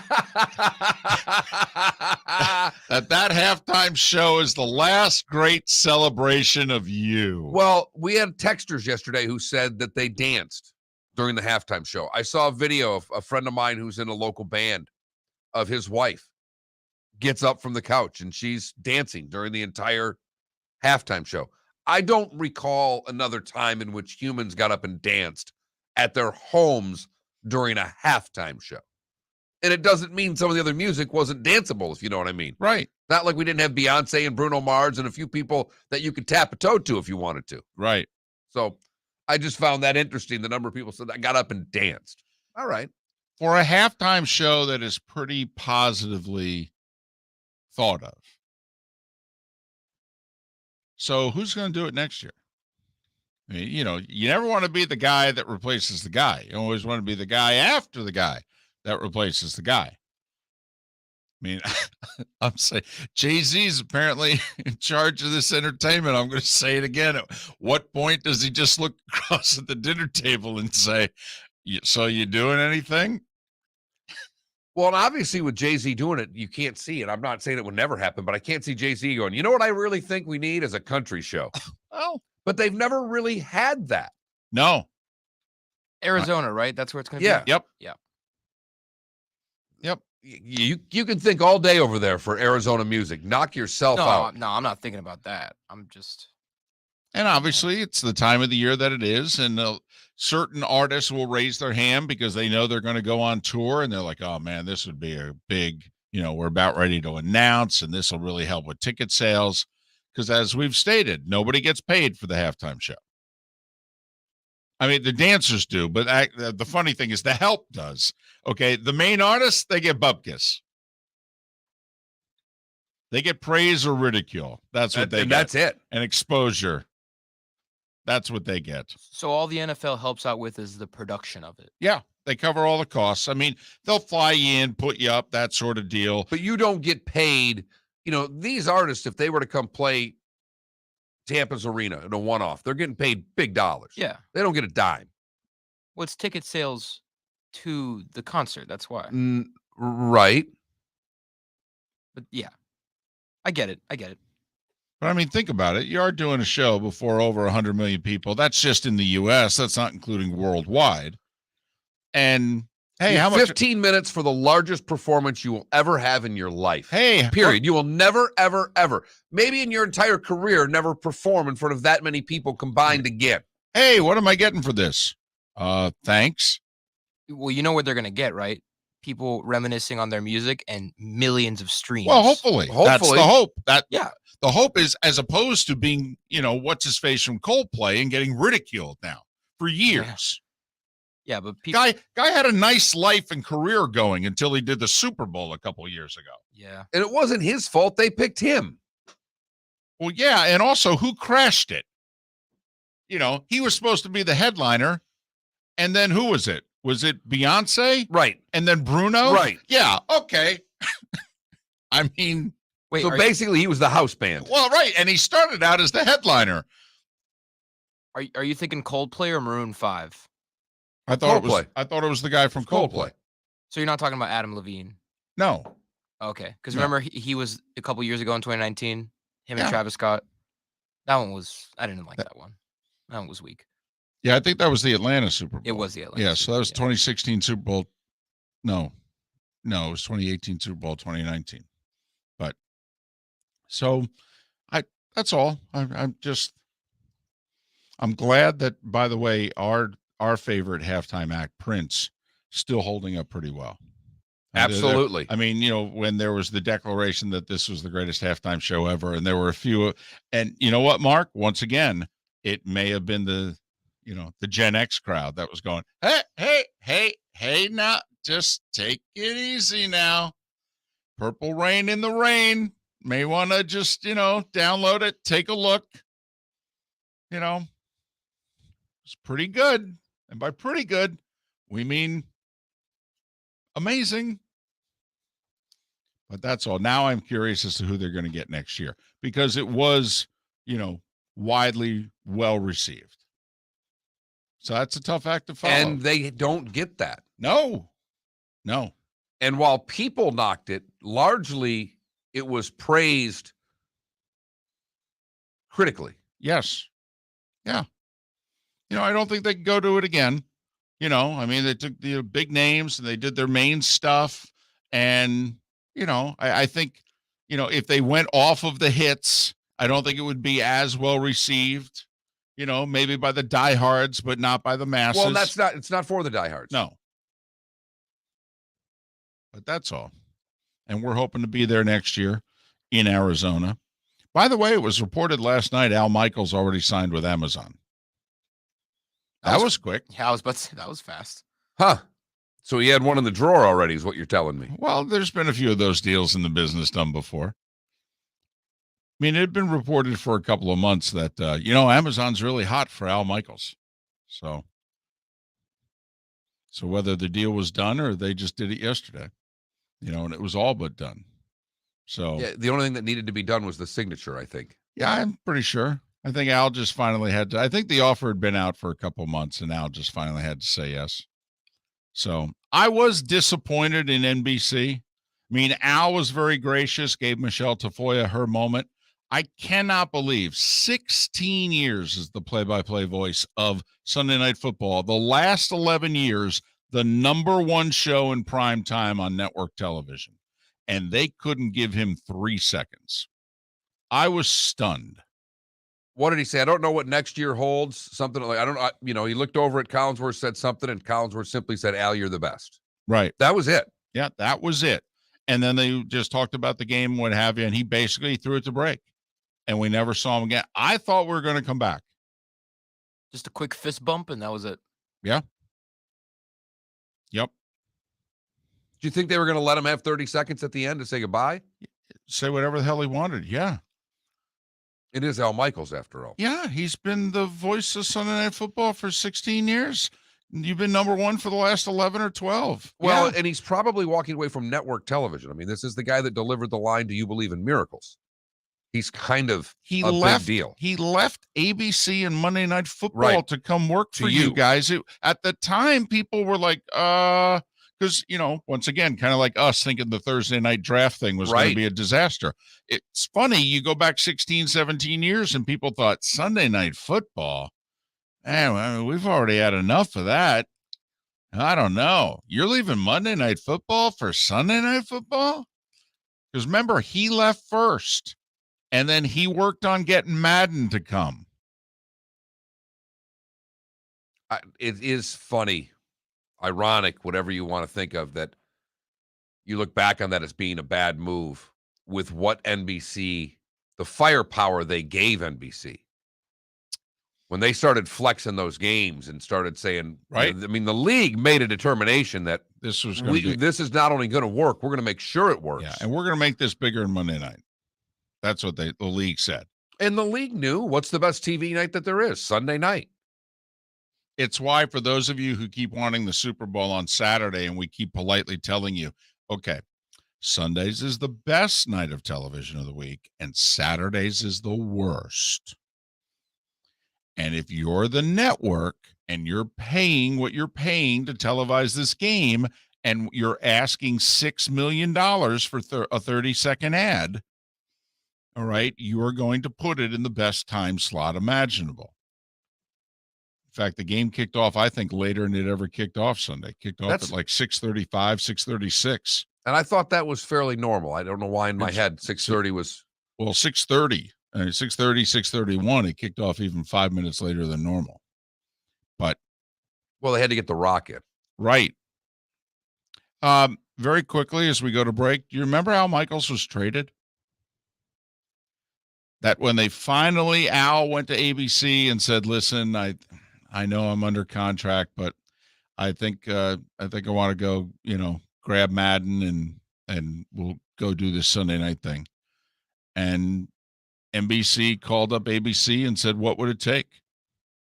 And ABC said, "You guys have the rights to a cartoon character that we used to have at Disney, and we want it back." And offhand, I forget what that character was. So Madden his contract was up and Madden left. But Al Michaels was traded. I don't know if a broadcaster's ever been traded before or since in network television. But Al was dealt.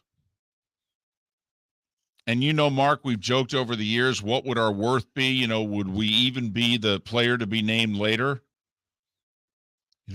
Oswald the Lucky Rabbit.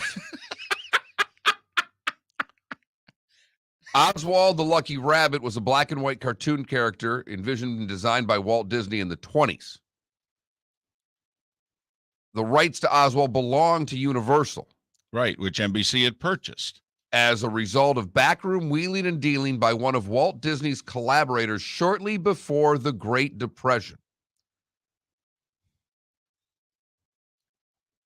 So Al Michaels was traded for the Oswald the Lucky Rabbit. There you go. And now you know the rest of the story. 25 minutes before the hour. No idea why Paul Harvey sounded like Howard Cosell. Me neither. It's part of our charm here on Miller and Moulton, the Florida Sports Network. Hey, it's Mark Miller for the Training Grove by Orange Whip Golf, where golfers go to get better. Improve your golf game from home with Orange Whip Golf and Fitness online swing training program The Training Grove, with a growing swing training video library and a daily program prescribed by golf fitness professionals, The Grove provides a clear path to unlock your most powerful swing, giving you control of your game like never before. Join thousands like me who have finally found a way to achieve results in half the time of traditional game improvement methods with The Grove's revolutionary blend of golf fitness, instruction, and award-winning Orange Whip products. Go to orangewhipgolf.com to get started for a free 14-day risk-free trial and use code Miller10 to get $20 off your first month. That's orangewhipgolf.com to get started for a free 14-day risk-free trial. Remember to use code Miller10. That will get you $20 off your first month. The Training Grove by Orange Whip Golf, where golfers go to get better. You are listening to Miller and Moulton on the Florida Sports Network.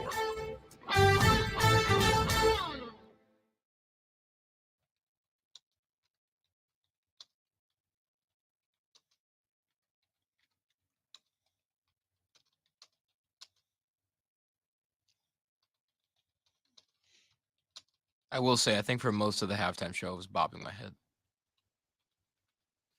Da, da, da, da, da. My kid had a party, and he said the whole, he's your age. He said the whole party was bouncing for the whole. He's like, because he said, I didn't see much of the first half because I was cooking. He goes, I was pissed.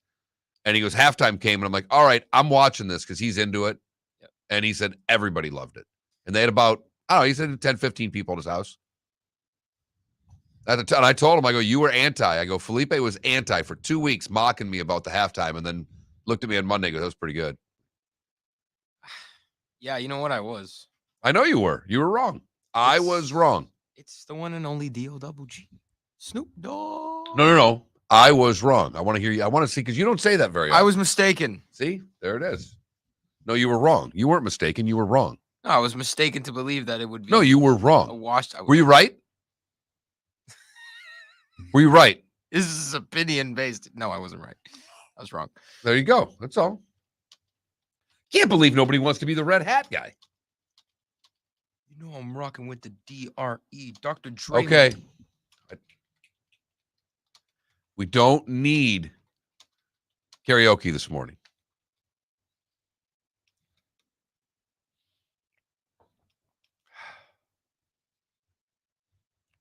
Have the numbers come back for how this year's Super Bowl did? No, which tells me that it did not do great, because whenever it takes longer, that's not good news usually. DC, you're right. I thought you were talking about this installment of Sunday Night Football. Yes, in the 90s, remember mid-90s, Vern left CBS to go do Sunday Night Football on TNT, and they did like 6-8 games a year. And it was Vern, Mark May, and Kevin Kiley, I believe, was the Sunday Night TNT crew.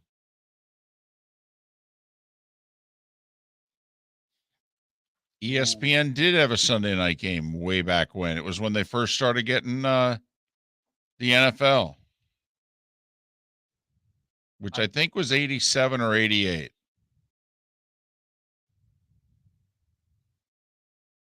I just saw this comment by DC that was from earlier, but Billie Eilish would probably be a really good contender for next year's Super Bowl halftime show.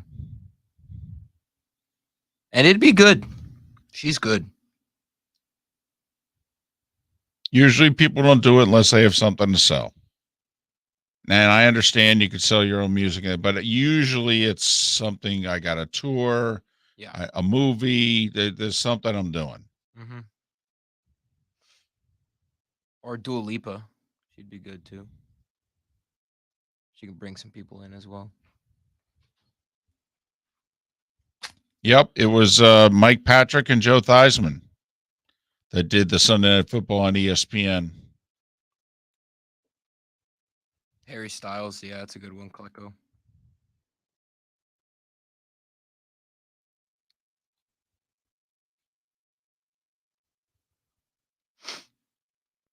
A lot of women would love that one.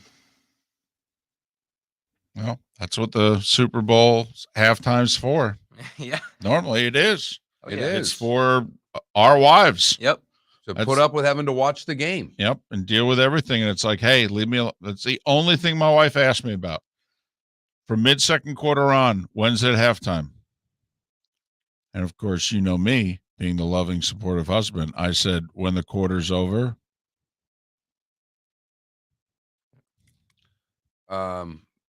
Chip Carey's going to be there, too.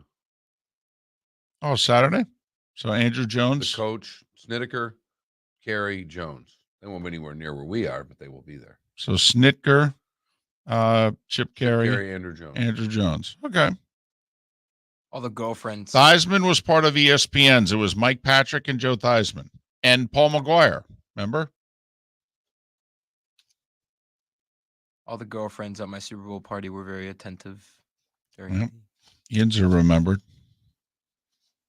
Yeah, Drake would work. Yeah, I'd break the internet.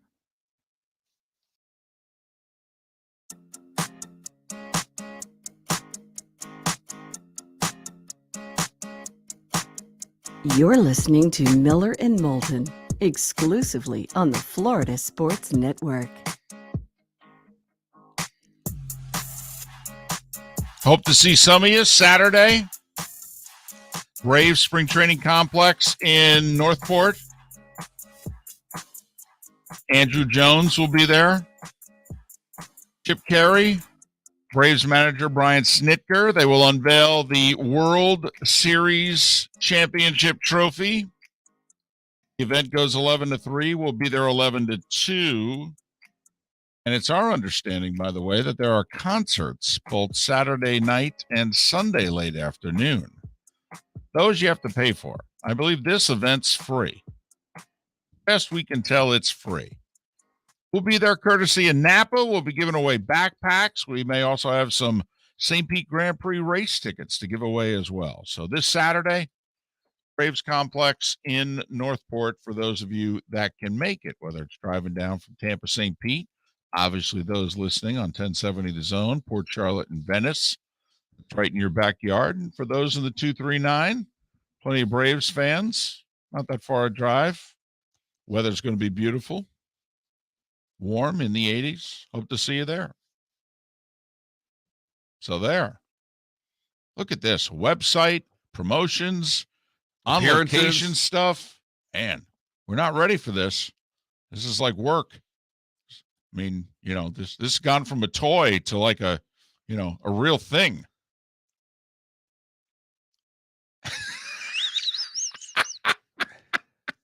Lot I could say there, David. I'm hoping you'd behave. And I'm filtering. Good. And that, unfortunately, doesn't always work well on radio. No, it doesn't at all. But I think it's proper at this time. Glad you're filtering, Mark.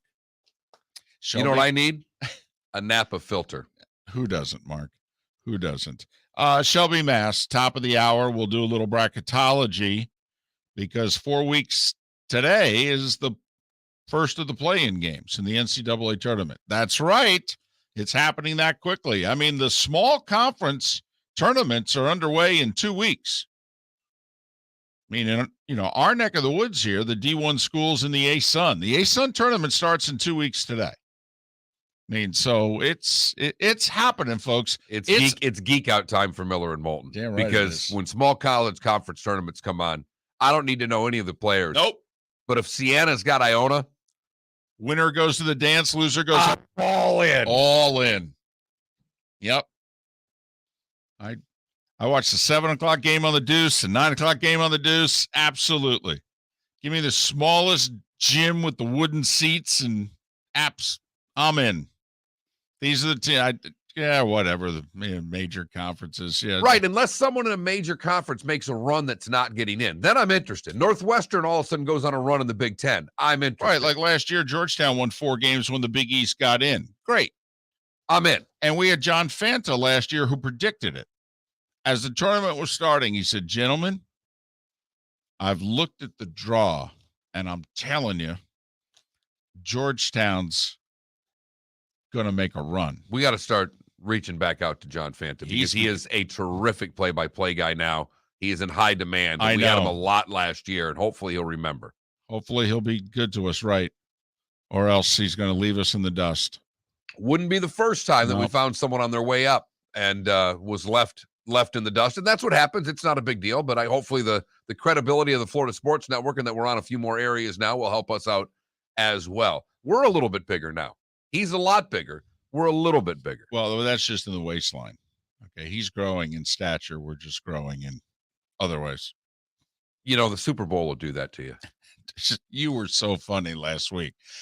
I don't know how many of you last week said, I gotta get in shape. I do. I'm fat. I've gained a few pounds and I need to. I looked right at him and I go, the Super Bowl Sunday. You can't just stop it. You can try. Please don't even. That's worse. Okay. But here's the thing. And I got what you're saying. Okay. Now what's my excuse? St. Patrick's Day? No, you have no excuse now. And neither do I. And I was basically until the first weekend of March Madness. I was told that this morning. No, that doesn't count. What do you mean that doesn't count? Doesn't count. David, we sit down, we get wings, we watch games. I understand, but to the people in your life who want you to lose weight, all right, that doesn't count. They were willing to give us through the Super Bowl. They were. But now it's shape-up time. They don't count March Madness. They don't count Masters Sunday. No. It's time. Listen, we gave you 5 months. That's what trust me, got the look this morning. Yep. Got the look this morning. It's like, hey, fatty. Shouldn't say that. Didn't have to. All right. But hey, fatty, come on now. I gave you 5 months. Yeah. What do you say? Treadmill? You and the treadmill want to get reacquainted? It's right here. It's right here. You want me to walk you over to it? Do I need to show you the buttons and how it works? It's right here. And I don't know about you. I'm convinced for myself, and I don't have the extra money to do it. I almost have to pay for it because if not, it's not going to happen.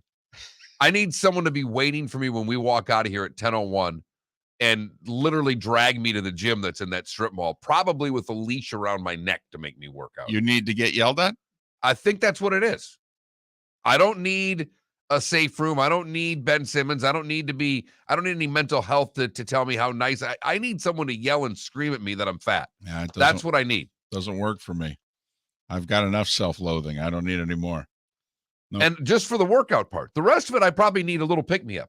But to get my butt into the gym, I think I need my old high school gym teacher, Coach Boyd, to start yelling at me a little bit.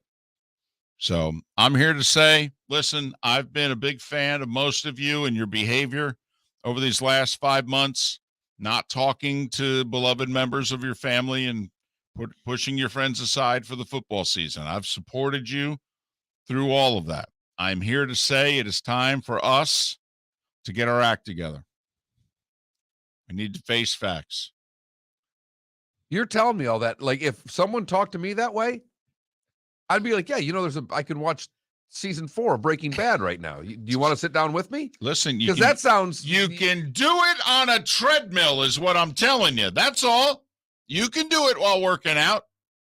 That's what I'm saying. Whatever. Listen, I'll be here for you on Labor Day when it's time to go back off the wagon. I'll be here for you. I will support all the carbs that you want to compile. I don't even like talking to this person right now. This is not helping me. I'm really confused right now. I love it. So you'd rather verbal abuse than this? Yes. Okay. That you have me so confused right now. I don't know what to do. I will listen. I'm not going to lie. First day of the tournament's going to be difficult. It's St. Patrick's Day, and it's the first day of the tournament. That's going to be hard. Tell you what, if you get your act together over the next 4 weeks, I'll give you a major cheat day on the 17th. I will. And I'll be right there with you just to give you some support. Thanks. I appreciate that.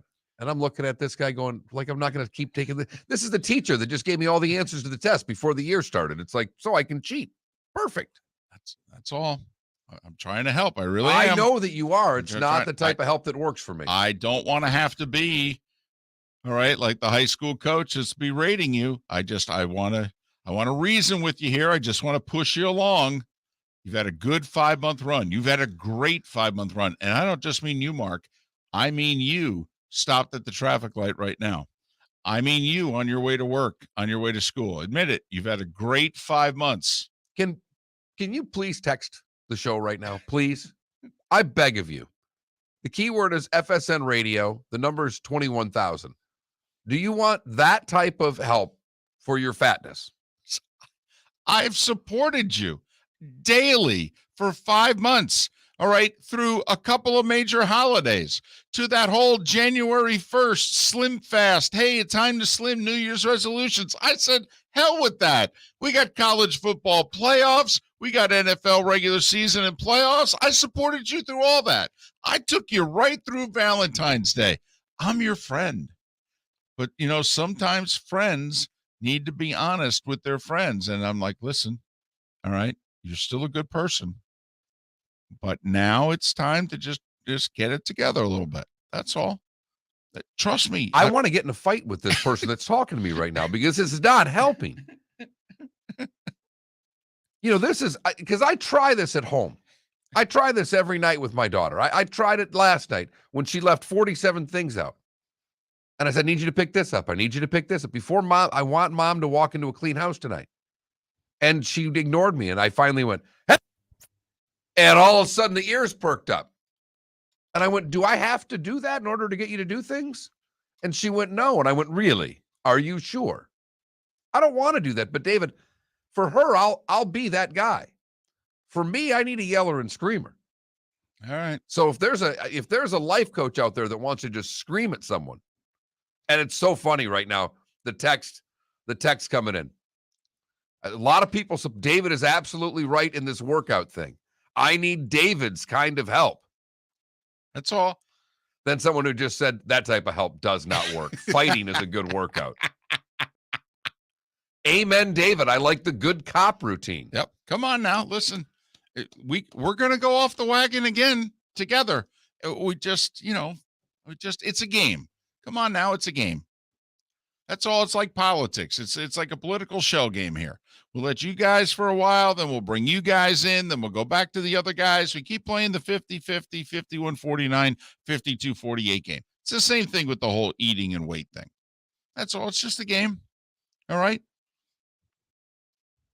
You needed some sustenance to get through winter, and it was a brutal winter along the west coast of Florida. I get that. All right, all the way up to Lake City, and we understand it was brutal. There was anywhere from 8 to 13 days this year in which socks needed to be worn, pants, some even, dare I say, put the heat on. But now we made it through. So now it's time to, just lose that. That's all. Wow. It's Miller and Moulton. That's the name of the show. I think I'm still doing the show with David Moulton, but I have no earthly idea if that's actually true. Hops just said, David, don't be that wife. Okay. All right. That's fine. You keep on keeping on. You do you, as they say nowadays. You do you. About to do something. Shelby Mast. We'll talk brackets. Thank goodness for a bracket. You know what I need right now, David? I need a bracket. I need some seedings. I need some bubbles. I need first 4 in, last 4 out. Well, that's why we call Shelby Mast from USA Today. He's their bracketologist. And we're going to talk hoops because 4 weeks from tonight, baby, you better have your brackets filled out. We want you to be able to win some money. That's what we're all about here on Miller and Moulton, the Florida Sports Network. The Firestone Grand Prix of St. Petersburg, presented by RP Funding, roars through the streets of beautiful downtown St. Petersburg, February 25th to the 27th. 3-day tickets are on sale now at gpstpete.com. It's fast, fun, family entertainment jam-packed into 3 days. The weekend is highlighted by the NTT IndyCar Series race taking the green flag on Sunday afternoon. It all happens at the Firestone Grand Prix of St. Petersburg, presented by RP Funding, February 25th to the 27th. Get your tickets at gpstpete.com to secure the best seats. Hey, it's Mark Miller for the Training Grove by Orange Whip Golf, where golfers go to get better. Improve your golf game from home with Orange Whip Golf and Fitness online swing training program The Training Grove, with a growing swing training video library and a daily program prescribed by golf fitness professionals, the Grove provides a clear path to unlock your most powerful swing, giving you control of your game like never before. Join thousands like me who have finally found a way to achieve results in half the time of traditional game improvement methods with the Grove's revolutionary blend of golf fitness, instruction, and award-winning Orange Whip products. Go to orangewhipgolf.com to get started for a free 14-day risk-free trial and use code Miller10 to get $20 off your first month. That's orangewhipgolf.com to get started for a free 14-day risk-free trial. Remember to use code Miller10. That will get you $20 off your first month. The Training Grove by Orange Whip Golf, where golfers go to get better. Bring your big mouth to John Smith Subs and indulge in their overstuffed subs with the freshest quality ingredients. Enjoy our famous steak bomb with perfectly grilled marinated sirloin steak topped with provolone cheese, grilled onions, peppers, mushrooms, crispy bacon, juicy tomatoes, and creamy mayo. Boom! Made-to-order crispy fries can be paired with the Gator, the Cuban, the Chicken Bomb, or the Italian. Love local. Eat delicious with John Smith Subs. Find a John Smith Subs location near you today. You are listening to Miller and Moulton on the Florida Sports Network.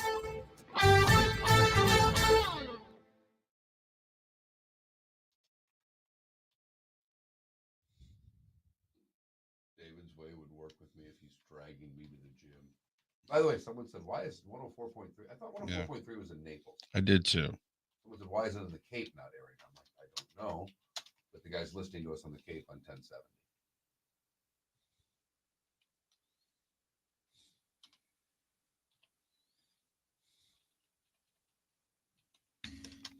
You mean FK your diet, Johnny Mac? Yeah, and it's horrible. You don't like FK your diet? I went once. I thought the food was really bad. I never went back. No. Where's this? What did you get? I don't remember. My wife's wasn't that good either. What's Dang, this? I really FK like, your diet. I really like it. That's good. They got really good gravy and biscuits and gravy. They got good French toast too. In Chi-Town's finest, if you're in the Cape, then apparently listen to 1070. I don't know what to tell you. Cape Coral.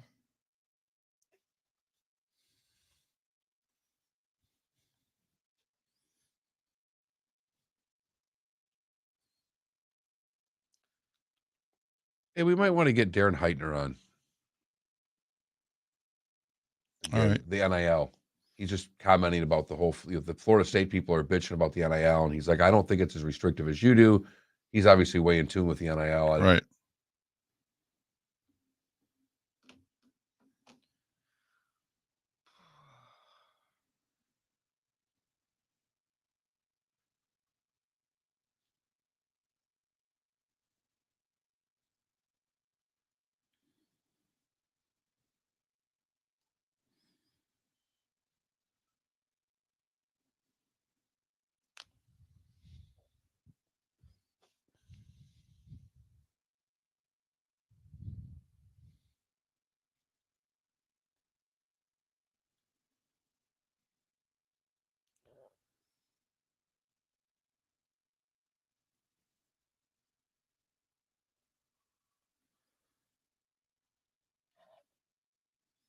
Wow, that was sweet.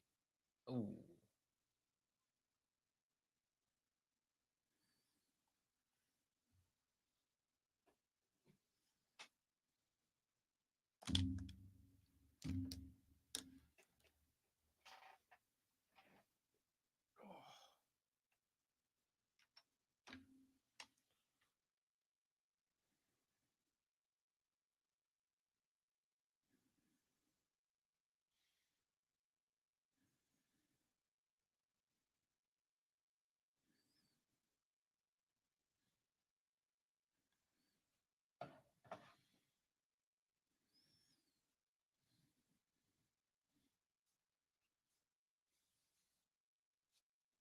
They probably unplugged at Chi-Town finest. I don't know.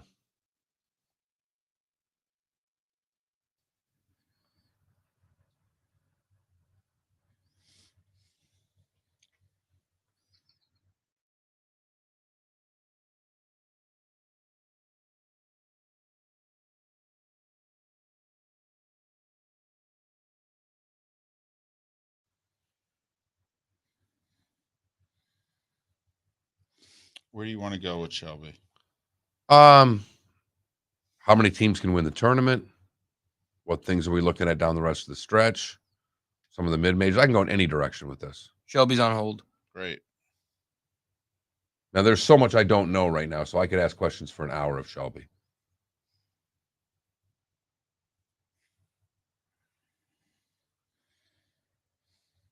Like, what happened to the Bonnies? 5 seconds. The Bonnies.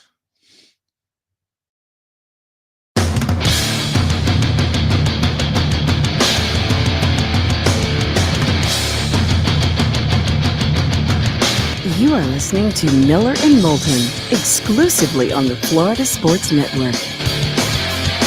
And now, here's Mark Miller and David Moulton. Minute and a half past the hour. Final hour for those of you in Lake City and surrounding areas. Tampa, St. Pete, Port Charlotte, Venice. Halfway home for those of you in the 239. We are Miller and Moulton on the Florida Sports Network. Mike Missanelli from the Fanatic in Philly to talk Harden Simmons, the 3 first-round picks for the Eagles, and a whole lot more in a little more than a half an hour. He's Shelby Mast. He is the bracketologist for USA Today and Gannett. You can follow him on Twitter at BracketWag. That's Bracket W-A-G, and also admire his work on BracketWag.com. Shelby, it's David and Mark. How are you? Good. How are you guys? Well, we are good. It's 4 weeks tonight, the first play-in games. My question is, we know the SEC is the best conference in football. Is it also the best conference this year in basketball? I think it's a toss-up between SEC and Big 12. And right now, go ahead, Shelby. I would say they're both very good. And Auburn, the class of the SEC with Kentucky, and boy, oh boy, it depends on what day you look at the Big 12. Kansas right now got it going on. Baylor had it going on earlier. Texas Tech very solid as well.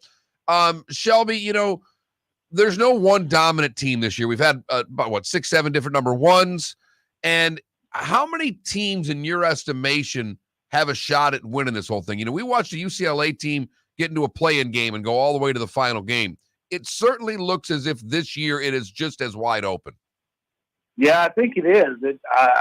I've been at it before, and I can't pick out a low number. It's probably 10 or 12 right now. As we get closer to March, it'll probably clear up a little more, but there's a lot of really good teams right now.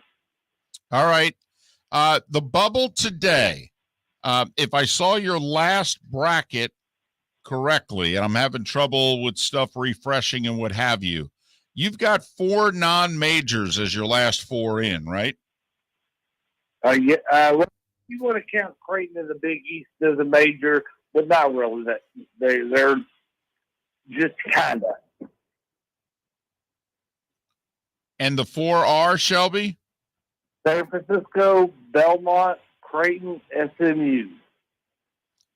Think about what you just said. You just said Belmont and San Francisco with at-larges, if you will. I mean, do you think the committee, will, quite frankly, be as open-minded to the blind resume as you are?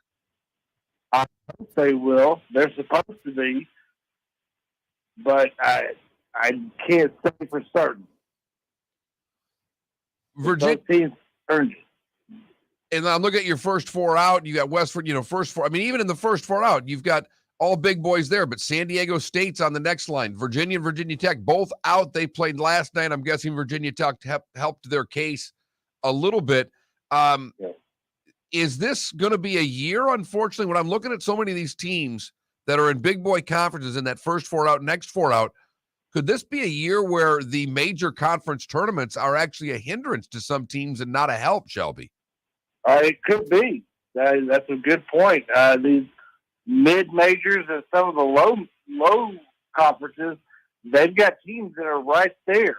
And if some of the big boys slip up, that's theirs for the taking. Talking with Shelby Mast, BracketWag, BracketWag.com. Follow him on Twitter at BracketWag. You see his work in all the Gannett papers and in USA Today. All right, let's stay in state for a bit.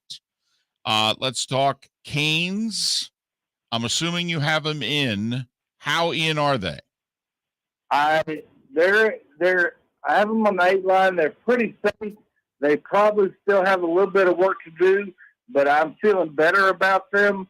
What gets me is the metrics don't seem to like them. The net, they're in the 60s, and they've been there for a while.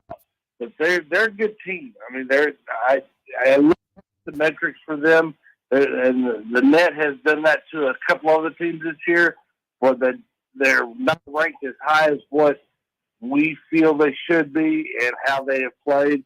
And so you got to kind of not pay attention to the net for those. Well, and I agree. I mean, Mark, all Miami's done is beat the upper echelon of the ACC.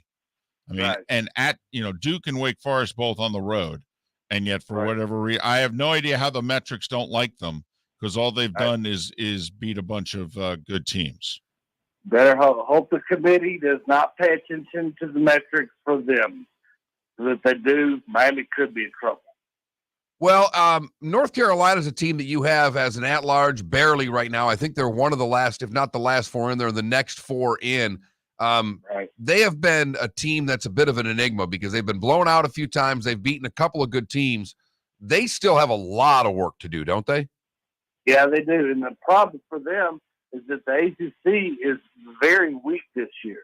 They've got that game against Duke coming up, last game of the season, the regular season, and that may be their only chance left to get a quad 1 win. And if they don't get it, then they better hope the committee is forgiving of some of their losses and, give them extra credit for some wins. How close, if at all, are the Gators? I keep wanting to put them in, but they keep doing stuff to stub their toe and not get in. They had a chance this weekend, but they lost. I don't think they're that close. I really don't. I may be in the minority on that, but every opportunity they've had, they've messed it up, and they're running out of chances. They got 6 games left. They're not in Shelby's first 4 out. They're not in Shelby's next 4 out. So, got time. Obviously, they've got 4 weeks, but they're right now, they're at least 10 or so spots away from being in Shelby's bracket. Well, and the same thing, Florida State, they're what you have your others considered for life, for at-large and on life support, and no longer considered and probably dead. Florida State's on life support, and they're going to run into the same problem, really, that you talked about with North Carolina, because there are not a lot of quality games outside of at Duke, which is probably the must win. There's not a lot of quality games left for Florida State to really prove their case, is there? No, they're not. And with the way they've looked in the last few games, especially that game against North Carolina, it looks like they're just done. They've given up on the season. I hope that's not the case. But they're too talented of a team to just give up. And it's hard to lose that bad to this year's North Carolina team, but they found a way. All right, some of the teams we've been in love with this year, how much of a shot do you give them to get at-larges? Colorado State and St. Bonaventure. Colorado State's looking pretty good. Better after Sunday. St. Bonaventure, they got a lot of work to do. They started off, they had a lot of promise this year, and for whatever reason, it didn't completely work. They've lost games they absolutely should not have lost. And they're going to run the same thing. Not enough quality wins and not enough opportunities left to get them. Is there a team in the Big Ten not named Purdue that you think can make a deep run? I'm pretty high on Wisconsin. They've won some big games at home and on the road, so they've proven they can win away from home. You got to do that to play in the tournament. I think Wisconsin can. I'm not sold really on anybody else making a run. Maybe Illinois. We just got a question in our Twitch chat room. Your thoughts on Dayton? I'm keeping them alive. They've got a weird profile. They've got some very bad losses, and they got some very good wins. teams like that usually tend to not make it because the losses are just too much to overcome. But I'm keeping an eye on them for sure. Is Rutgers a tournament team? They beat Sparty at home. They beat Ohio State at home. Have they done enough to earn a bid? They're close. They still got some bad losses that stick out, but they've got a lot of really good wins. They're making a push at the right time, I think.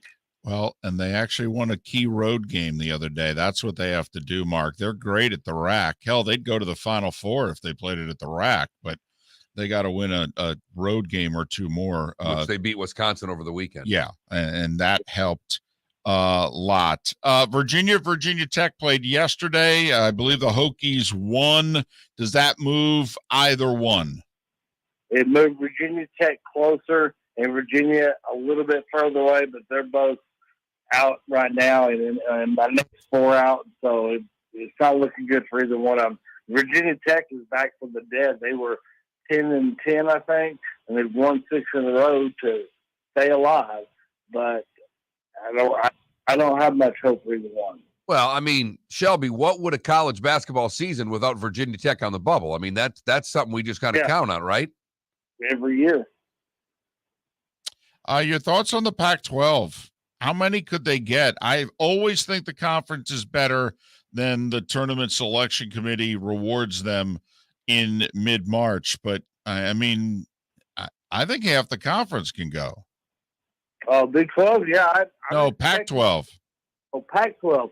I got 3 right now, and I'm kind of set on that. I don't think anybody else is really can make a run. Maybe Oregon, but the teams that are bubble teams, so to speak, they've shot themselves in the foot recently, and the top quarter keep winning the games they should. So I'm looking at 3. They get an outside shot for 4, but I don't think so. Oregon has swept the Southern California schools, Mark, on the road. Stanford has swept USC. And that's a couple of the bubble teams that Shelby's talking about. What are they doing wrong, Shelby? Because obviously this is not the first time we've had this problem, but Oregon's going to be a 20-win team. They're going to have 4 20-win teams in the conference. Are they doing something wrong from a scheduling standpoint so that the metrics aren't adding up right when you're trying to predict teams that are going in? Some of the teams are doing it right, but Stanford, for whatever reason, the net does not like them. And I don't understand it. They've got a pretty good team. They swept USC, but they're in the 90s in the net. And I don't understand it because Washington State is up in the 40s, and they really aren't impressive at all. Oregon, they play a tougher schedule, but they've got some bad losses at home, and that's going to really get you. Those early season games count as much as the late season. So it seems like they don't really pay attention until conference play starts. All right, we had a question in our Twitch chat room about the Hoosiers. Are they in? For now, they've got work to do. They're 4-8 versus quad 1 and 2. I've had lots of Indiana fans this year yell at me because I don't have them up higher. It's not that I don't want them to be, but I just can't in good faith put them much higher than where they are. They're in my personal ranking system. They're way below some of the one bid leagues, like the North Texas and New Mexico State. They're lower than those guys. So they've really got work to do. They have the chances to do it, though.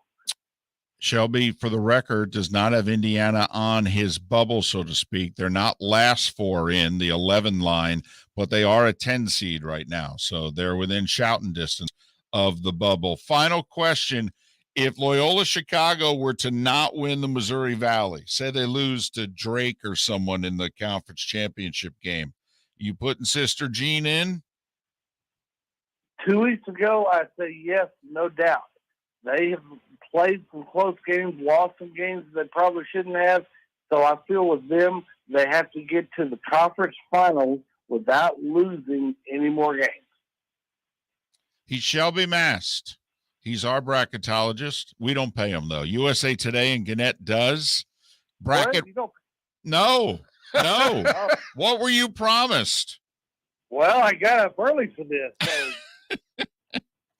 Bracketwag.com, bracketwag.com. Follow Shelby on Twitter at bracketwag. That's bracket WAG. Shelby, I won't leave you with the checks in the mail, but it's something like that. Okay. Shelby, be well. Thanks for your time.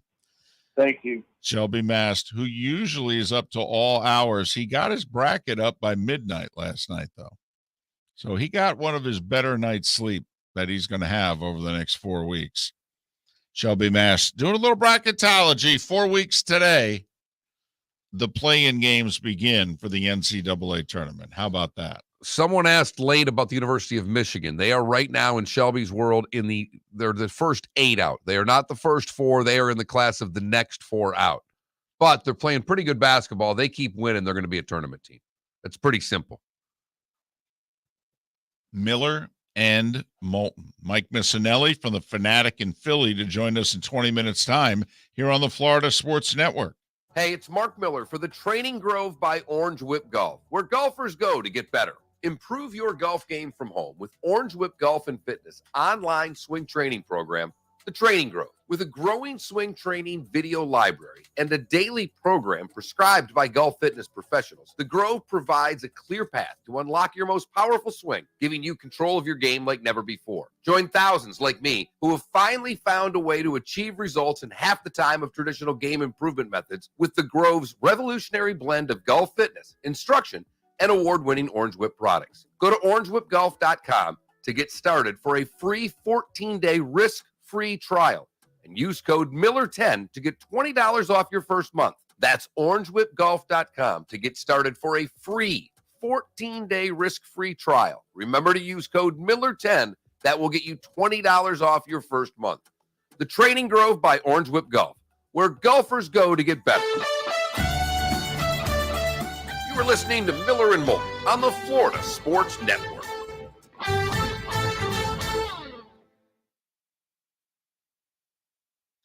Dead streak. I don't think that the Canes played last night.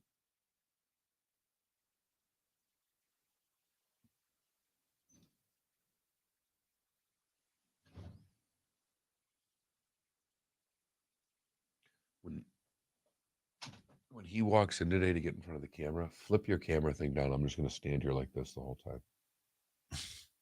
Mm-hmm. Mm-hmm.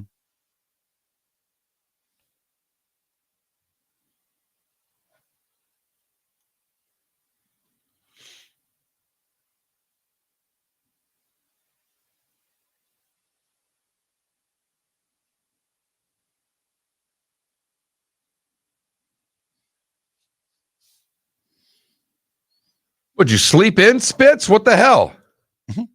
8:18.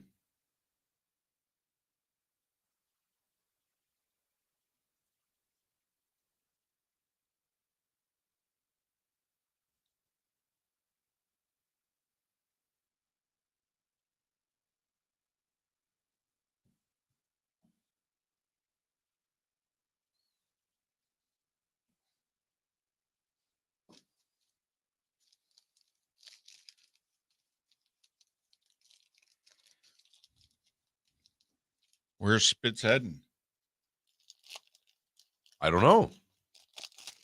Where are you going?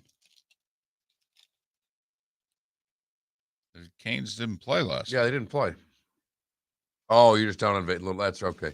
So, the guy I worked for the Wi-Fi thing yesterday, text me.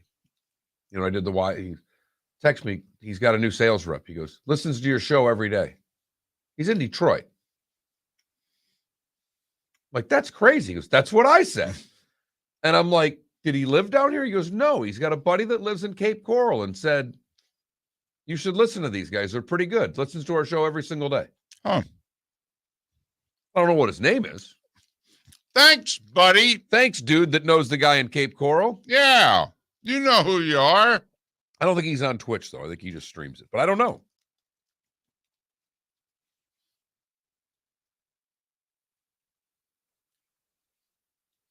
Huh? Look at that right here. Yeah. Think high protein bar. Whatever. Mm. I had a Cuban sandwich last night. It was delicious. Delicious. My Cuban sandwich was delicious last night. And I'm not lying about that. I had chicken. Whatever.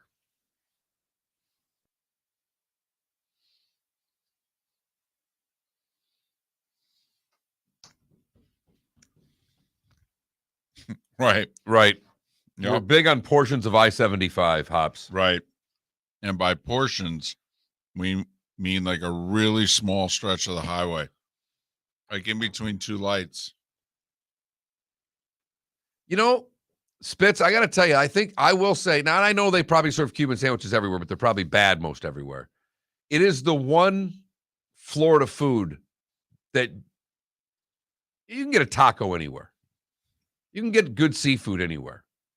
You're hard-pressed to get a good Cuban outside of Tampa, Miami, and now there's a couple of places here. And I mean a couple.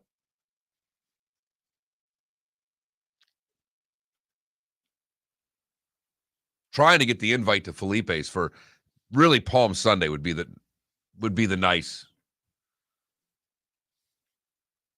Felipe, Palm Sunday a biggie at the Alvarez household, or is Easter is it every Sunday? Well, Easter obviously. Yeah, I takes the know. Cake, but we attend Palm Sunday. I got to figure out. I got to get a Miami trip where I can come to the Alvarez house for Sunday lunch dinner. I want to see the full on Cuban onslaught. Ooh, whoops. So you have to think about this. My grandparents are super Cuban, Hispanic, Roman Catholics, and then my mom is the principal of a Catholic high school. You understand? Like now, my wife is a catechist, a Eucharistic minister. Like I attend mass every week. I don't really want to, but I don't have much of a choice in it anymore. Exactly. You get me then. No, I was you a long time ago. Now I'm really cynical. 10 seconds. Uh-oh.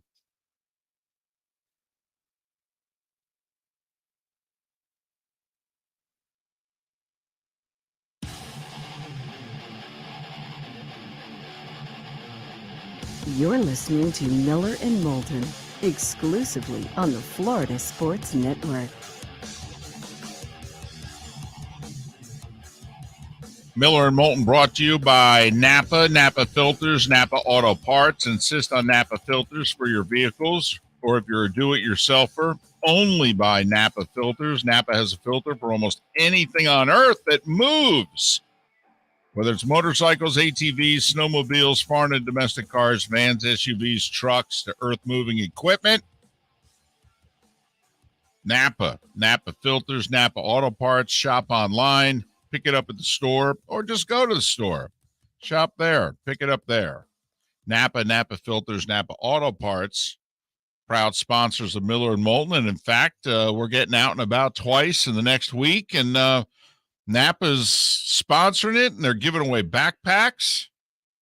Something, Josh Backpack. Yeah, It's a backpack. It's a different kind of backpack than I've ever had before. Looks nice. Looks funky. You know me, I won't be able to operate it. It'll be embarrassing. It's just a backpack. Okay. All right. This Saturday, we'll be at the Braves Spring Training Complex in Northport. Giving away those backpacks. That's what I'm told. We'll be there 11 to 2. The event's 11 to 3. Manager of the Braves, Andrew Jones. Who else is going to be there? Chip Carey. Chip Carey is going to be there, and the World Series trophy is going to be there. Will you hoist it if they let you? Oh, sure. Absolutely. Yeah, I'll pose for a picture. Absolutely. Hey, they had a great run. Awesome run.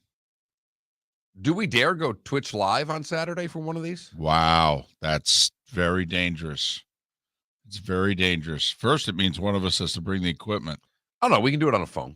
We don't have to go that nuts. Oh, well, then that's not that big a deal then. I thought we were going to set up the computer. Are you nuts? Wi-Fi and all that sort of, okay. All right. But anyway, thanks to the good folks at Napa, and buy their product, and they'll support us this Saturday at the Braves Spring Training in Northport, and then they'll be at our St. Pete Grand Prix pre-race party a week from tonight at Miller's Ale House in Fort Myers in the Gulf Coast Town Center. Little 3 to 6 happy hour event. They'll be giving away passes to the race. Yeah. So That's actually, I mean, they're Right. both worth it. I mean, it's pretty good. You get to see the Braves complex. They're doing the whole open house thing to check that out on Saturday. Next Tuesday, you get a chance to win some tickets to the race. Hop's making fun of me. Tech Time with David segment on operating a backpack. You're not that far off, Hops. That's all right. I was actually going to go to the Twitch chat room because someone said, any updates on the MLB lockout? The answer to that is no. In a short answer, no. No. In a longer answer, hell no. I will say, I do think the baseball owners are not playing this right. They're the ones that locked him out. They're the ones that ignored him for 50 days. And then they made this big, they sent the commissioner out there and they said, you know what? All right, we're going to make a serious offer this time. And they've got a bunch of things that they ain't even close on. And baseball came in and said, you see where we are? We'll move about 4 inches closer to you. What do you think? And baseball was like, are you serious? We flew all over the country. We had meetings for days. We flew to New York when we were in Arizona and Florida. We got everybody around the table, and you moved the bar 4 inches? Are you serious? And then the owners were like, man, I can't believe they didn't like our offer. I don't think we're being appreciated for what we bring to the table. Well, it is, this is the one thing, though, David, and I think you agree with me. I'm not positive. But by and large, the fans, the general public, is going to be on the side of the owners here. Well, they almost always are. I do sense the hardcore baseball fan knows the players are more right this time. Even if that's true, the hardcore baseball fan watches baseball if there's a lockout for 10 years. They don't leave, by and large. The rest of us who are not diehard baseball fans, by just sheer numbers, side with ownership because the players make too much darn money. Whatever. So, I don't know how any public sentiment at all helps either side in this. And I don't see if the owners are going to play this game, because it doesn't seem to me that the public cares enough to get them to think they have to move. The owners now don't seem that they want to move. And Manfred's the only one out there saying, we've got 2 weeks to get a deal done. Mark, with what we as a nation have been through these last 2 years, do you really think we as a nation have any sympathy and any give a damn for either side in this baseball dispute right now? No, we don't. This is the least sympathetic the sports fan has been probably in the sports fan's adult life. And everybody's used this analogy before. We got billionaires fighting with millionaires. Figure it out. And as you pointed out yesterday, and we pointed out last week, hey, there's no reason you have to have a lockout. You could just negotiate and still keep doing your business.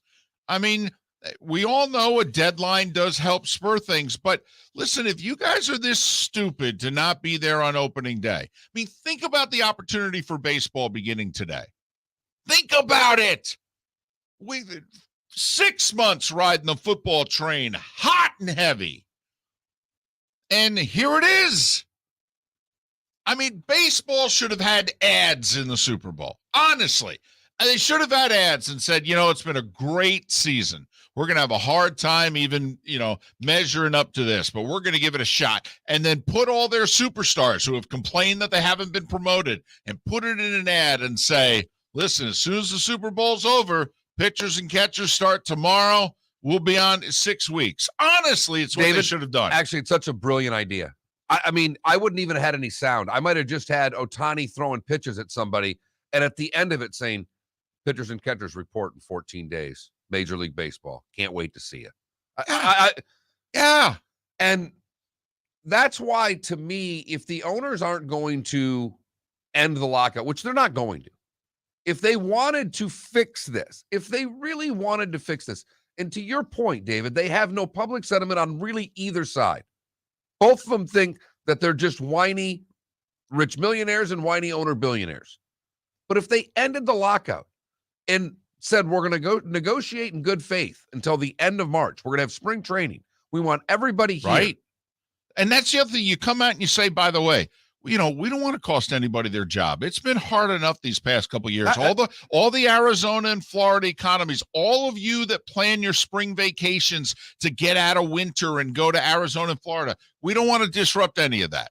Opening day's in jeopardy. It is, but we think we can work it out. But we are just going to keep on keeping on till March 28th with opening day scheduled at March 31st. It shows you how little the owners think of the players by not doing that. They want to bury them. They want this to be ugly. They don't care about opening day. Don't let any of them trick you into thinking that they do. Because if they actually wanted to negotiate in good faith, they would have ended the lockout a long time ago and we'd have spring training. And that hits us hard. Sure. Everywhere that we're on is in a spring training market. As Lake City technically doesn't have a spring training team, but I mean, Tampa, St. Pete has a handful. Port Charlotte area has a couple. We've got a couple down here in Southwest Florida. They don't care. Nope. And don't ever think that they do. Please. And we have to go to break here with Mike Missanelli coming up on the other side. But did you hear what the major league owners tried to pull yesterday? They actually went before like a court and said, hey, we don't have to pay the minor leaguers during spring training. Do you know the life skills they're getting during those 4-6 weeks in spring training? Oh, they said this out loud. When Scott Boras is coming out and saying, I have a plan to fix the minor league pay, you know you have a major problem. Right, because you think Scott Boras cares about the minor leagues. 28 minutes before the hour. Mike Missanelli from the Fanatic in Philly next on the Florida Sports Network.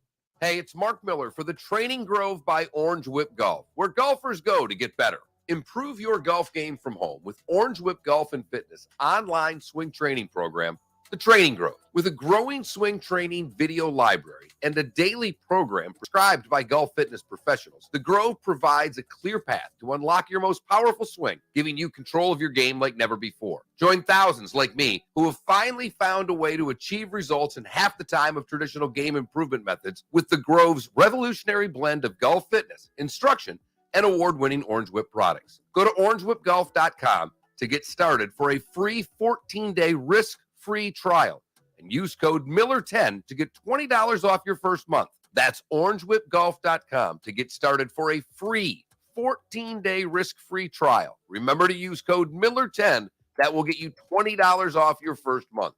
The Training Grove by Orange Whip Golf, where golfers go to get better.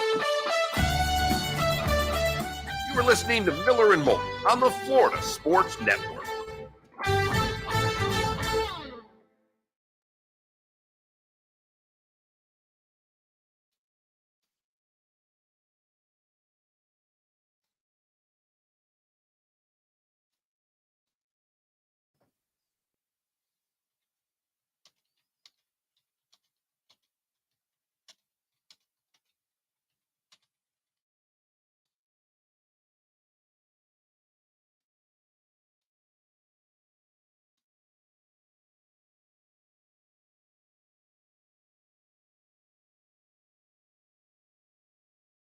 Listen, I know most of you don't care. Very quickly. It's 2 weeks till March 1st. Spring training's opening day is March 31st. So if you want to go 2 weeks or 4 weeks from that day, that's March 3rd. So they got 16 days to make a deal. They're not even talking. They don't have a meeting scheduled. They're still really far apart on every major issue, except they've agreed on the DH. And the players backed off moving free agency from 6 years to 5. So status quo on that, they're adding the DH. And otherwise, they're not close on anything. Major League Baseball actually wants to reduce the tax threshold, which is essentially serving as a salary cap. There's only like 3 teams that are willing to pay over the tax threshold on a roster. And Major League Baseball actually wants to reduce it.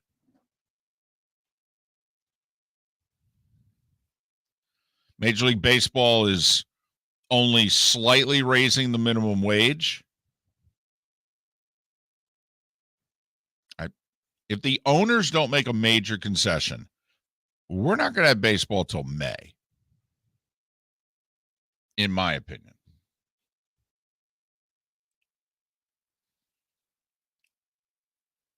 Well, and Nick, the other thing is that you know how much employees of minor league baseball franchises have been hurt in the last 2 years? And that's basically who works the stadiums during spring training. I mean, once again, it is the little guys getting absolutely screwed. Why don't they want to work anymore for $10 an hour? I mean, think about it. I don't get it. First spring training in which COVID, for the most part, is not going to be an issue. Because remember, in 2020, spring training got ended. Right. 2 weeks into it, boom, the games were done. 3 weeks before the season started. That's it. It's over. Last year, obviously, no fans. Yeah, minor league players can show up. If not on a 40-man roster, can show up.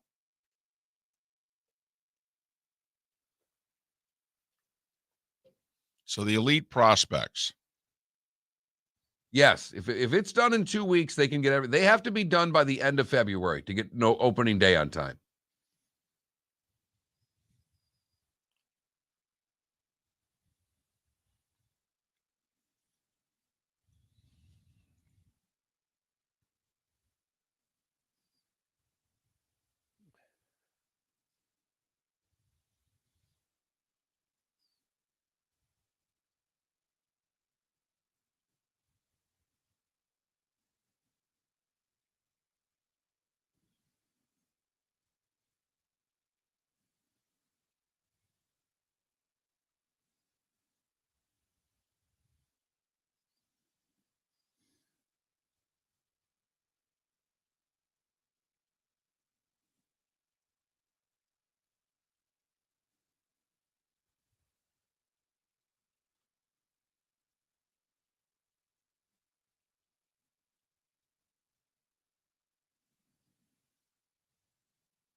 Welcome back to Miller and Moulton, only on the Florida Sports Network.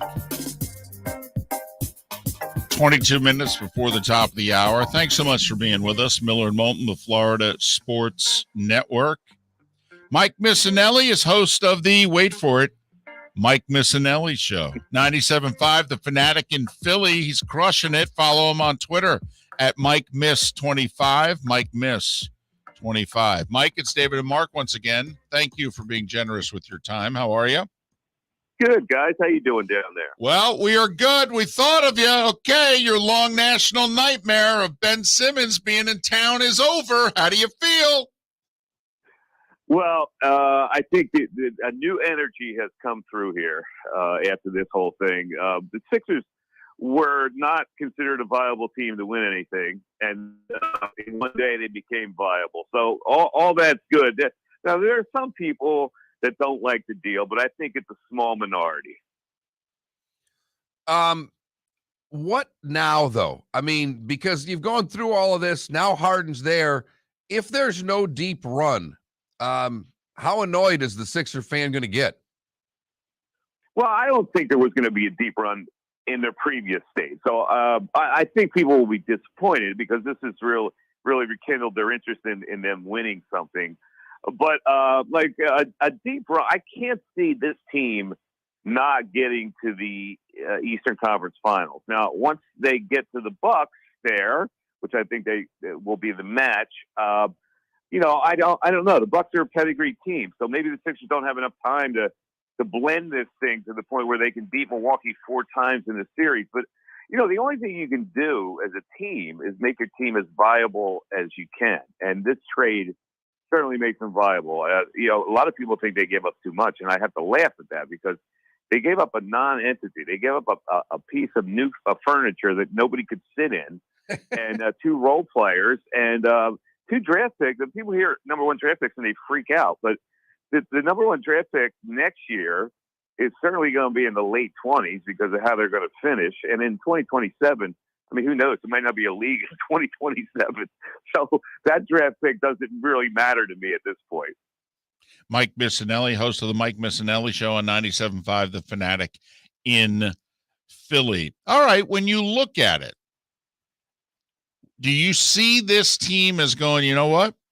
This team can win a title. Or do you look at it and go, it's talented, but it's flawed? I don't know.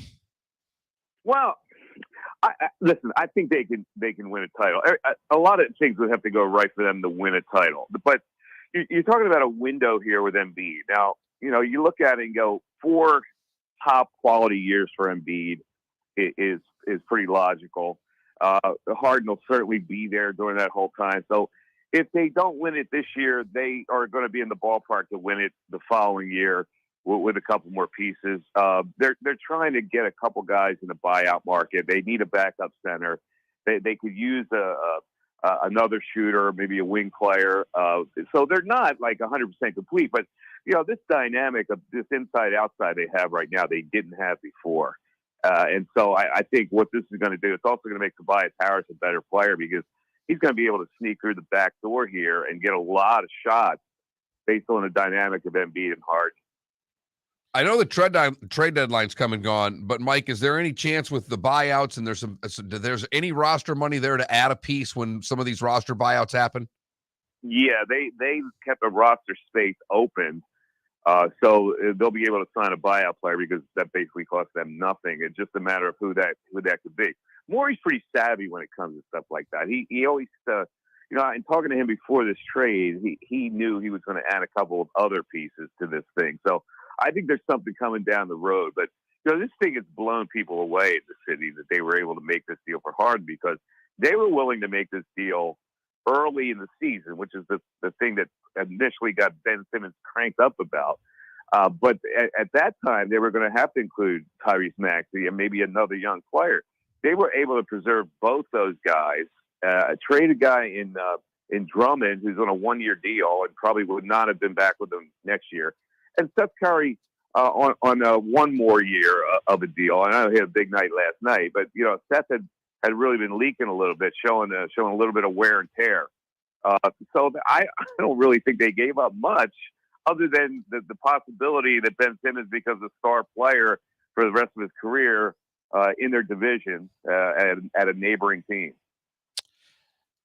If Simmons actually shows up on March 10th, I mean, I'm trying to think of like heyday of the Flyers against either, you know, how far back do we want to go against, you know, their hated rival, you know, maybe Crosby and the Penguins in a playoff series. I mean, if Ben Simmons and Brooklyn actually show up on March 10th, Mike, I mean, this will be, you know, for a town that literally not just booed Santa Claus, but I think, you know, tried to light him on fire once and has a jail in the basement of the old vet. I mean, Mike, this would be off the chain for Philly venom, wouldn't it?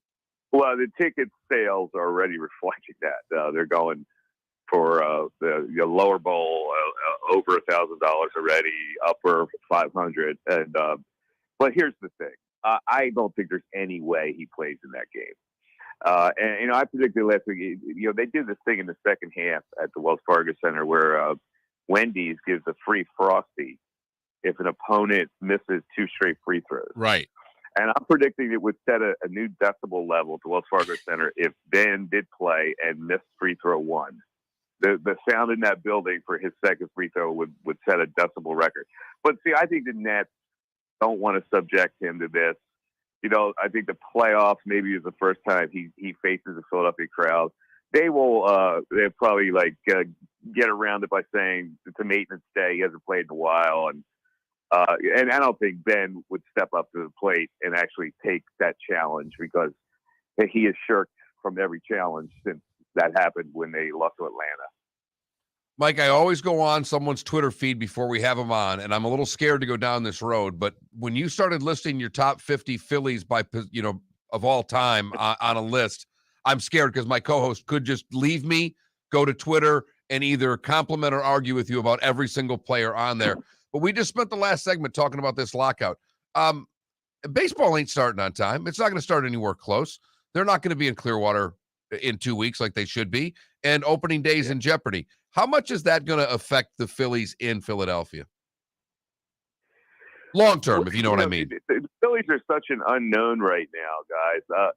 They have so many holes to fill. This lockout is really it's taking away the progress of some young players. They like to play the outfield, but it's also derailing the free agent pursuit. And they need a left fielder. Obviously, they could use a couple of bullpen pieces. So all that may be delayed. I don't know if Philly fans think that they can do anything this year. That this is a Dombrowski era now, where he's going to have to build up the farm system because it was really in bad shape. They don't really have one major league ready player that can step in right now. So Philly's are kind of in a holding pattern. But regarding my top 50, the rules were different. A lot of people obviously argued. The rules were that you just had to be in a Philly uniform for 3 seconds, and it was a reflection of your entire career elsewhere to be part of that list. So yeah, in a Philly uniform, those players I had ranked from 1 to 50 did not maybe accomplish all their riches in a Phillies uniform, but they were great players. Like the first 10, I don't know how you can argue. The first 10 are in the Hall of Fame. So where were your arguments? Oh, no, he didn't see it. I just know when a baseball list comes up, it could take the rest. I can derail a show quickly with a baseball list. That's all I'm aware of. Oh, okay. I got it. I thought you were arguing against it somehow. No, I'm a huge Michael Jack Schmidt guy. And this is as a Mets fan growing up in North Central Jersey. I will defend. I never understood why he had such a hard time during his career in Philadelphia, because I was an hour away going, are you kidding me? But yeah. Well, he was number 1 on our list. But where we got the most argument was I put Pedro Martinez at number 2. I looked at that ESPN list of top 100 players. They had Pedro ranked 11th. So by virtue of that, I thought, well, that's pretty good. So he must now be the second best Philly to ever wear a Philly uniform. Right. I could see where they had a problem with that, but we know what you meant. Hey, as for the Eagles, with 3 first-round picks, all of them in the teens, what is it that the fan base wants them to do? Pick the 3 best players on the board or go get a QB? Well, they want defense here. But they know that this quarterback situation is kind of hairy. So if I think that the fan base is convinced that if the Eagles see a quarterback that they really like, who impresses them in pro days and combine or whatever, that they may grab a quarterback there. I'm not so sure how they feel about Jalen Hurts at this point. I think they're ambivalent. I think they want to pursue Russell Wilson. I don't know if Russell Wilson would be interested, but he's been their white whale since they missed drafting him way back when. They've always been enamored with Russell Wilson. So I think that they will really try to do that, to be honest with you. And if they can't make that happen, they may take a flyer on a quarterback. But people are thinking you got to go defense. They need an edge rusher. They need maybe another cornerback. They need a safety. They need a linebacker. Their defense has to be completely rebuilt for them to be a decent team next year. Any chance that they would be in the Jimmy G world, or is it Russell or bust? Because it doesn't make sense that Aaron's going to. Yeah, I think they want to shoot high. If they're going to get a quarterback, they would shoot higher than Jimmy G, or they would stay with Hurts. I think that they have a big interest in Deshaun Watson, and they had that last year. They would obviously have to go through some obstacles to make that happen, but they are really high on him. And if this thing settles down, I think they would make a big push. But yeah, he doesn't have the Eagles as one of his teams that he wants to go to. So I don't know. They're in play. I can tell you that Deshaun Watson and Russell Wilson are in play for the Eagles. You think the city be okay with Watson? I mean, it was if Vic landed in Philly at federal prison. I mean, do you think Philly would be okay with Watson? There'd be a backlash, obviously, but you think the area is okay with it? Yeah, my gauge right now is they would not be okay with it, but it's just like anything else. If you get a guy in here and you weather the storm, and I assume he will be suspended by the NFL, and as soon as he is successful, people have a tendency to forget about that. The Vic thing was a little different in that he served prison time. So while there was a backlash, they said, okay, well, he paid his dues. They don't see the same with Deshaun Watson. But the vibe I get from the general manager is that he would be willing to take a shot with it. How long is Doc's leash, Mike? Final question. I mean, because obviously Mike D'Antoni is, Maury's in love with Harden and he loved D'Antoni. And so, I mean, is Doc going to be given this postseason? And if they don't have a deep run, see ya? It's a very interesting question. I don't know. I think Doc would be safe if they did not make a deep run. But, if they got beat in the first round, no. If they got beat in the second round, I don't know. There's so many variables here with how Harden's going to fit in that I think he would be pretty much safe to go into next year with this whole team, with this configuration with Embiid and Harden for a full season. Mike, thanks for doing this. We always appreciate it. My pleasure, guys. Always good to talk to warm weather radio people. I look outside my window and snow's covered my ground. I was going to say, Mike, and hopefully you're here for spring training sooner rather than later. Mike, be well. Yeah, we're looking forward to it. Thanks, guys. Mike Missanelli hosts the Mike Missanelli Show, afternoons, 97.5, The Fanatic in Philly. Follow him on Twitter, Mike Miss 25. Mike Miss 25. Covered a lot of ground there. We did.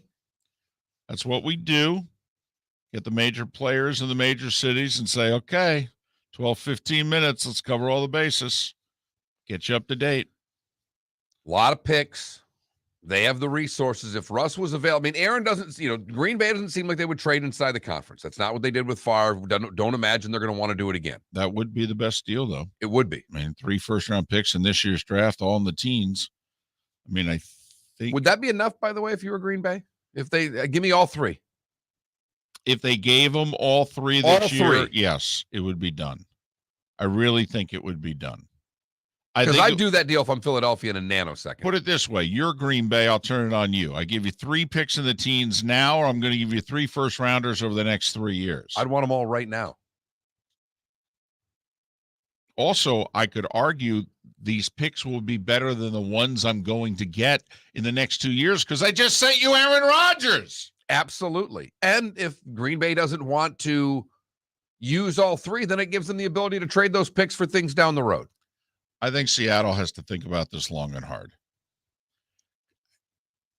I'm curious as to whether or not Seattle, because, last year was the aberration. So first losing season, they had the 7-9 season, but they actually won the division and won a playoff game. So last year is basically for them the first losing season under Pete Carroll and John Schneider. And are they thinking, hey, we'll just turn this around and don't worry about it? Or are they thinking, man, you know what? We got to retool a bit here. Because I think they need to retool. I think they got roster issues. They've had an offensive line issue for a while. Now, who knows? Murray may talk himself out of Arizona. The Rams have major cap problems. San Francisco's going to send Jimmy G out of town. I mean, that division could be in flux next year. Miller and Moulton. Want to thank the folks in Lake City, Port Charlotte, and Tampa, St. Pete. The bonus hour in Southwest Florida is on the other side on the Florida Sports Network. Bring your big mouth to John Smith Subs and indulge in their overstuffed subs with the freshest quality ingredients. Enjoy our famous steak bomb with perfectly grilled, marinated sirloin steak topped with provolone cheese, grilled onions, peppers, mushrooms, crispy bacon, juicy tomatoes, and creamy mayo. Boom! Made-to-order crispy fries can be paired with the Gator, the Cuban, the Chicken Bomb, or the Italian. Love local. Eat delicious with John Smith Subs. Find a John Smith Subs location near you today. Hey, it's Mark Miller for the Training Grove by Orange Whip Golf, where golfers go to get better. Improve your golf game from home with Orange Whip Golf and Fitness online swing training program, The Training Grove. With a growing swing training video library and a daily program prescribed by golf fitness professionals, The Grove provides a clear path to unlock your most powerful swing, giving you control of your game like never before. Join thousands like me who have finally found a way to achieve results in half the time of traditional game improvement methods with The Grove's revolutionary blend of golf fitness, instruction, and award-winning Orange Whip products. Go to orangewhipgolf.com to get started for a free 14-day risk-free trial and use code Miller10 to get $20 off your first month. That's orangewhipgolf.com to get started for a free 14-day risk-free trial. Remember to use code Miller10. That will get you $20 off your first month. The Training Grove by Orange Whip Golf, where golfers go to get better. Firestone Grand Prix of St. Petersburg, presented by RP Funding, roars through the streets of beautiful downtown St. Petersburg, February 25th to the 27th. 3-day tickets are on sale now at gpstpete.com. It's fast, fun, family entertainment jam-packed into 3 days. The weekend is highlighted by the NTT IndyCar Series race taking the green flag on Sunday afternoon. It all happens at the Firestone Grand Prix of St. Petersburg, presented by RP Funding, February 25th to the 27th. Get your tickets at gpstpete.com to secure the best seats. You are listening to Miller and Moulton on the Florida Sports Network.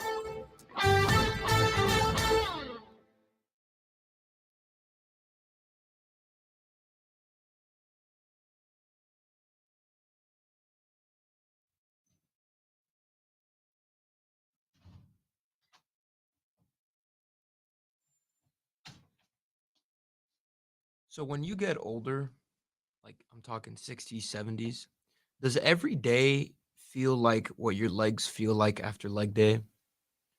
Also, I know that your vision just gets impaired entirely. That has to suck. Not being able to read things. I don't know.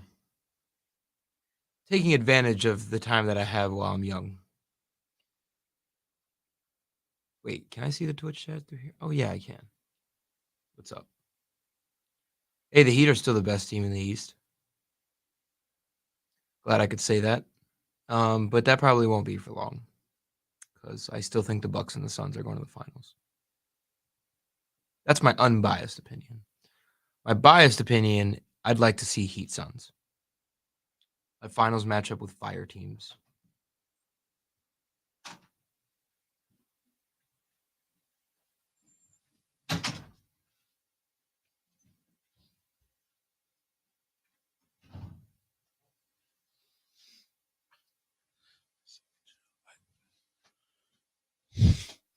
Yinzer, I am asking the same thing. I feel as if, and what I don't understand is that he's not an only child, because those of us who are only child, we like come up with our own little imaginary world when we're growing up. And so, you know, you kind of float in and out of that bubble and you entertain yourself as an only child. He acts like an only child. He talks to himself. He'll stand up. He'll start doing a little dance thing over on the other side. Okay.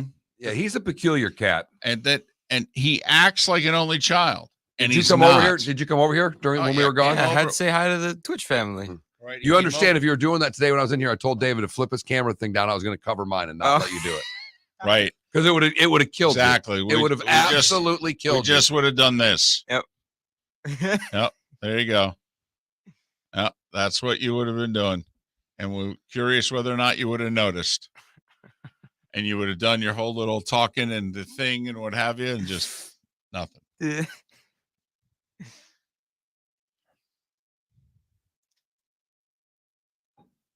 That's right, because both of you were only children. Yes. Damn. Not only were, are. Yeah, right. And it's funny. I have two kids, and essentially they're both only children because they're from different moms, and there's such an age gap that they might as well. I mean, 15 years. Right? 15 years, and it's a step, or it's a half brother, half sister. 1 minute. He insulted the Twitch family. What? I just asked if when you're older, does every single day feel like what you feel in your legs after leg day? You know, old people that get up, they're like, No. No, it's more the back and the hips, Philly. Okay. Gotcha. He asked me, God, You don't get sore. You just no, and it really pisses him off. I don't wake up sore. Wow.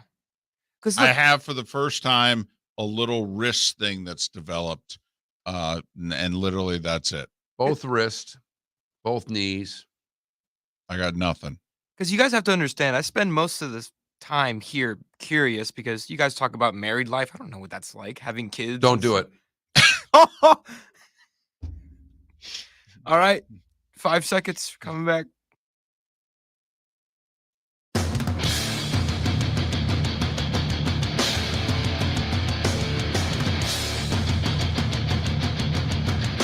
You are listening to Miller and Moulton, exclusively on the Florida Sports Network. And now, here's Mark Miller and David Moulton. It is the bonus hour of Miller and Moulton on the Florida Sports Network. Thanks so much for being with us. You can text the show if you never have before, FSN Radio to 21,000. It's all one word, FSN Radio to 21000. You can watch the show, as many of you have this morning, on the Miller and Moulton Twitch.tv channel, twitch.tv/Miller and Moulton. And here we are in all our glory every morning. But you get the commercials, behind the scenes. You can chat with us. You know, it's an interactive experience. It's not bad. I got to be honest. You know, Mark's begging for followers. You know what? I got to hand it to him. It's actually something worth following. And you know how, you know, on a scale of 1 to 10, I think this show's, you know, about a -3. But I'll give it to Mark. He's right. You're right. Dun, dun, dun, dun. Hallelujah. Hallelujah. Yep, you are. You're right. Texter said on our last guest, supposedly this bozo, and he called Mike a bozo. He does afternoons on the Fanatic in Philly. This Yahoo. But I've never seen this guy talked out of both sides of his mouth in one sentence, and it's really impressive. Supposedly this bozo blocked half of Philly on Twitter. And quite frankly, I really can't blame him. So is he a bozo or not? Or is he a really smart guy? I'm curious. Is he talking about Missanelli or Ben Simmons? Hello. Well played. We've got a poll question today, David, and I am a little stunned at the answers. You're winning, by the way. What? Which non-sports sports job would you most want? Football red hat timeout guy, pace car driver, NBA sweat mop guy, or the Zamboni driver? What do you mind? Text me, said Zamboni driver, hockey guys get all the girls. Yeah, hockey guys do. The Zamboni driver doesn't. I guess he thought being in the rink would give him a head start. But Zamboni driver had been leading throughout the show. It has been passed by pace car driver. Pace car a lot faster than the Zamboni, hence passing it. Sweat mop guy is third. Red hat guy is last. And I am stunned in the football world that we live in. As John said, I'm really surprised red hat guy isn't receiving more votes. You get sideline passes to hold up a freaking sign and you get paid for it? Sign me up. Yes, you do. Yep. So I am surprised because I was between sweat mop guy and red hat guy. I was the two losers in this poll question. I like the seats for the NBA sweat mop guy better than the red hat guy. He's always on the opposite side of the action. We have not talked about this today. I didn't even mention it in the starting five in our 6 o'clock hour. And I'm curious, your wife, who's very much into the Olympics, although this year the least amount of all the time that you've known her, but she's also into Olympic sports. Right. She watches the Olympic channel. She watches Olympic sports that are on our more well-known sports networks. She tapes it, in fact. You'll come home and realize you have 3% ability to tape stuff because she's got 124 gymnastics meets on file. David, the SEC, it just means more. It does mean more, and they televise more. But so this controversy about this 15-year-old Russian skater. Right. Now, I understand that we don't care enough. But at what point, we talked earlier about at what point could the baseball owners and players actually take this a little too far? And you know what? A sport that's already not what it was could actually have half of its base go, you know what? I'm just done with you guys. I'm sorry. You don't get it. I'm done with you. There are other things in my life. I'm done. I'm curious as to when is it that, and it's not like all our athletes have ever been clean either, but there seems to be a clear divide between the Russian athletes and most of the rest of the world. So much so, and I know it's a different sport. I believe it was in the not the luge. What's the forward luge? The sculling or whatever. Skeleton. The skeleton. That there was a story that I read of a couple of American skeleton racers who just said, yeah, we know we have no shot at winning because the Russians are all still doping. Right. Going into the Olympics. Right. That basically they had said going into the Olympics that this problem is just as bad now as it was 4 years ago. Right.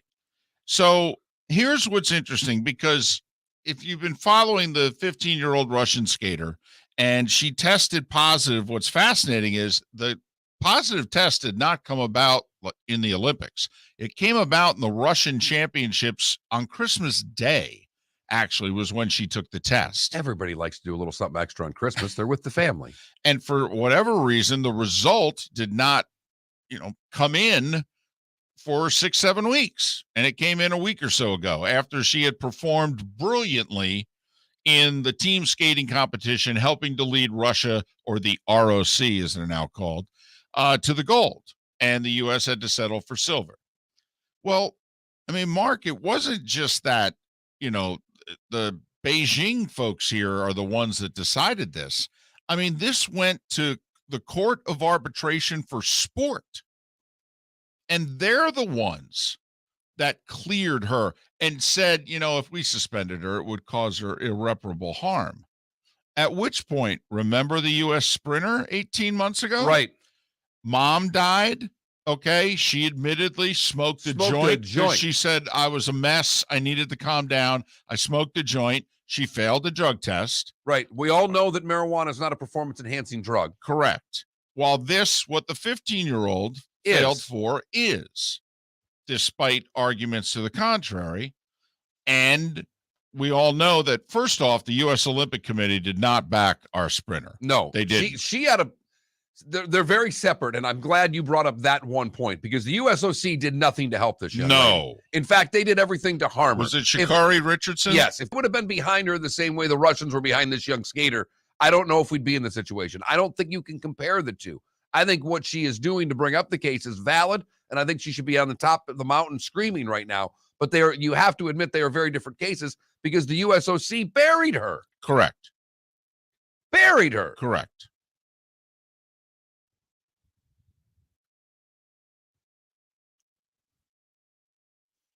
Meanwhile, the Russians supported this woman and basically what's supposed to be a neutral court for sport. And while there have been some individual athletes who believe that, quite frankly, she's caught up in their whole doping scheme and she doesn't even realize what's in her body. I mean, that's basically, you've had some American athletes come out and say, she's might as well be a victim, to be honest with you. I mean, we got to lay off her a little bit and realize this is systematic. This goes up to the top. She doesn't even know what's in her Wheaties, okay? But if you're the arbiter for sport here, I mean, aren't you supposed to go, hey, listen, I got compassion for you, the whole deal, but I don't know what to tell you. I mean, a positive drug test is a positive drug test. I mean, it's black and white. Well, and to say that it wasn't that you can't honor the Russian test is silly, because they're a doping nation. The fact that it didn't come in until 8 weeks later is not much of a surprise to anybody. Well, so much so that they don't compete under their flag anymore. They compete under, something made up in order to still keep them in the Olympics. I know Tara Lipinski, former skater has been very vocal and very hot against it. Well, and whoever won the female gold in 2010 also, Oriental, very popular. She came out and said, basically, Juan? you got to be kidding, is what she said. She said, come on. I mean, failed test's a failed test. Cheating is cheating, whether intentional or not. And, she should not be able to compete. Now, the independent arbiters of sport have allowed her in. I mean, at what point, if you're some of the other nations, do you go, I don't know if we can keep doing this, to be honest with you. This is a joke.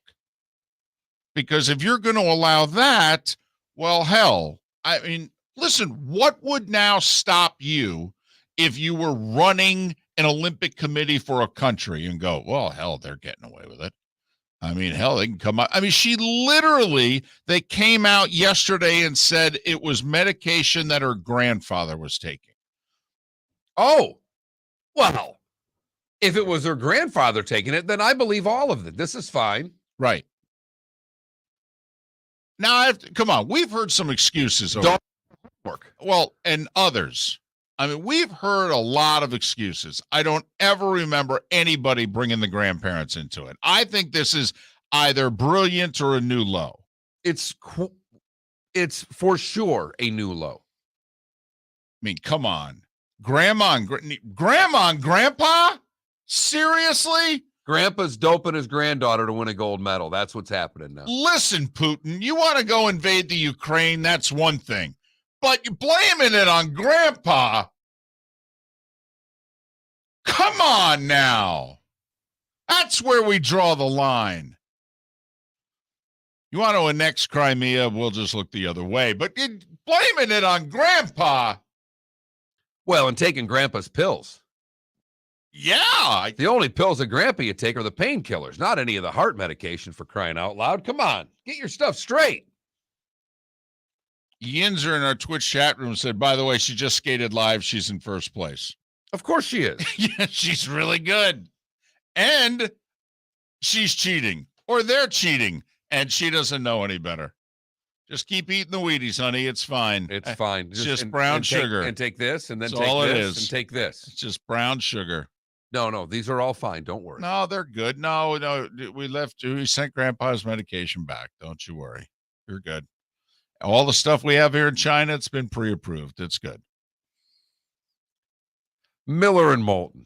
But that's just it. This isn't like, you and I grew up in a time in which like Olympic judging, it literally, depending on where the event was held. If the event was held in Eastern Europe and what have you, you knew the Soviet bloc judges were going to vote for the Soviet bloc skaters over the American and West German skaters. I mean, everybody knew it. And if you were on the other side, sometimes there was retribution the other way. The East German judge was famous for, it was always the East German. It was never the Russian judge. No. It was the East German judge Right. that always gave the 9-9 out of nowhere. And then the low score the other way. Everybody judging like 9-5, 9-6, all of a sudden 9-2. Seriously? You're not even pretending. No, they didn't. In the 70s and 80s, they did not pretend. They were. But I mean, this isn't, China, who's right now is getting along better with Russia and the U.S. And, they're more in line with politically. And this isn't, this is not China sticking it to, the other nations and siding on behalf of this 15-year-old skater. This is supposed to be the independent arbiter for sport worldwide. You would have thought that she would have no chance. None whatsoever. And they literally said something to the effect of, well, if we banned her, it would cause such irreparable harm. I mean, she's so young. Let's let this play out. Wait, what? What? She's as old as the gymnasts are going to be in 2 years? Are you kidding? I mean, you just basically said, go nuts. Put anything in your body. I mean, we'll just go to grandfather's medication right here. I mean, no, come on. We can't suspend you. Oh, this is my favorite. If they win, they get to keep the medals, but no medal ceremony. That's the punishment. the punishment for cheating is no ceremony. Not no medals. No. They can go back home with the medals and have all the ceremonies they want back home. Right. And they will. Have a parade. Right. In fact, right down Main Street of the Ukraine. Right. They can have a On parade. a tank. Yes. On a horse with no name. Right. Wow. With grandfather in the tank with his meds.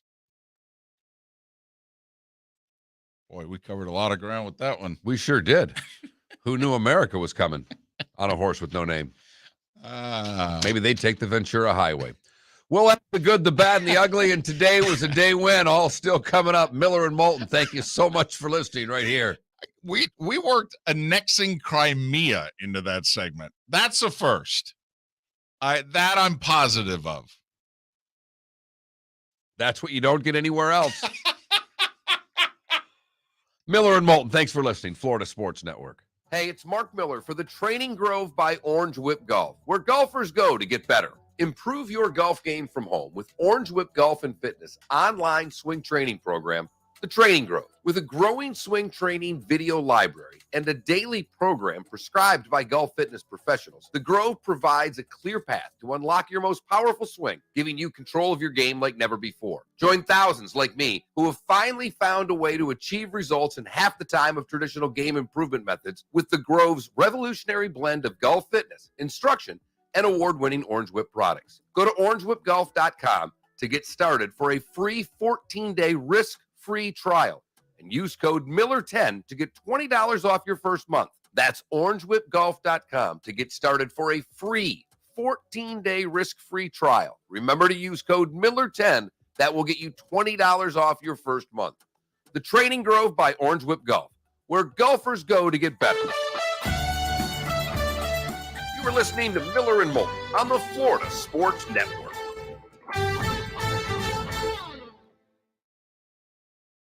References of the 80s that I think you will recall that will be big in the 239. All right.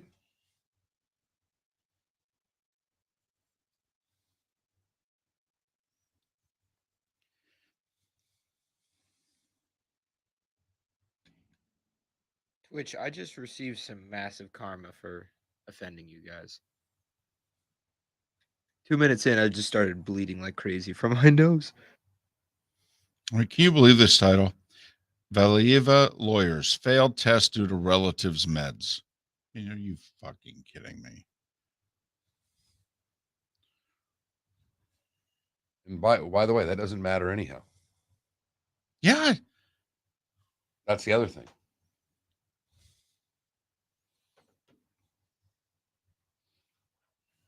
And that's the other side of that I just find. Did you have any breakfast? No. No. Or no, I did. What am I saying? You get these a lot? No, it was weird. I don't know. What was that phrase that you said? We tied in what Crimea? Annexing Crimea. What the? Can I write that down? What the heck is that? I'm too young, maybe. I don't know. No, it happened recently. Maybe I just don't pay attention. Yeah, well, no one cares. But Crimea is a country. It's very small. It's at the very southern end of the Ukraine, and Russia wanted it back. Hence why this little thing's going on. And so Russia basically went in and crossed the borders, 6 years ago, something like that. And they basically said, yeah, we're taking this back. And now they're thinking seriously about trying to do the same thing with the Ukraine. Got it. And the rest of the world's like, listen, we look the other way for Crimea because that's like Rhode Island. Oh, no. Don't Crimea for me, Argentina. Right. We're not going to let you take the whole Midwest here.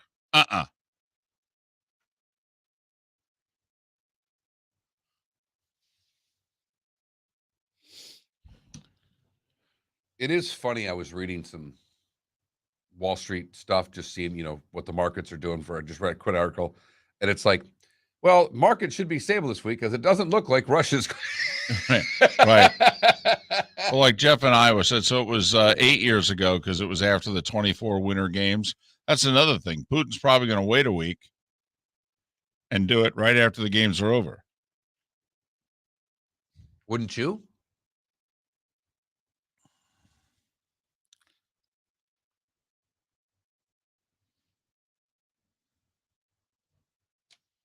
Not one follower today? Are you kidding me? What?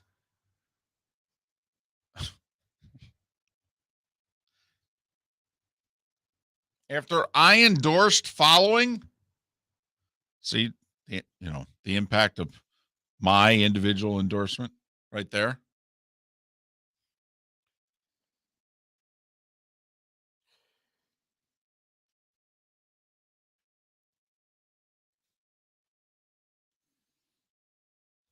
Here we go. Be prepared to write this down.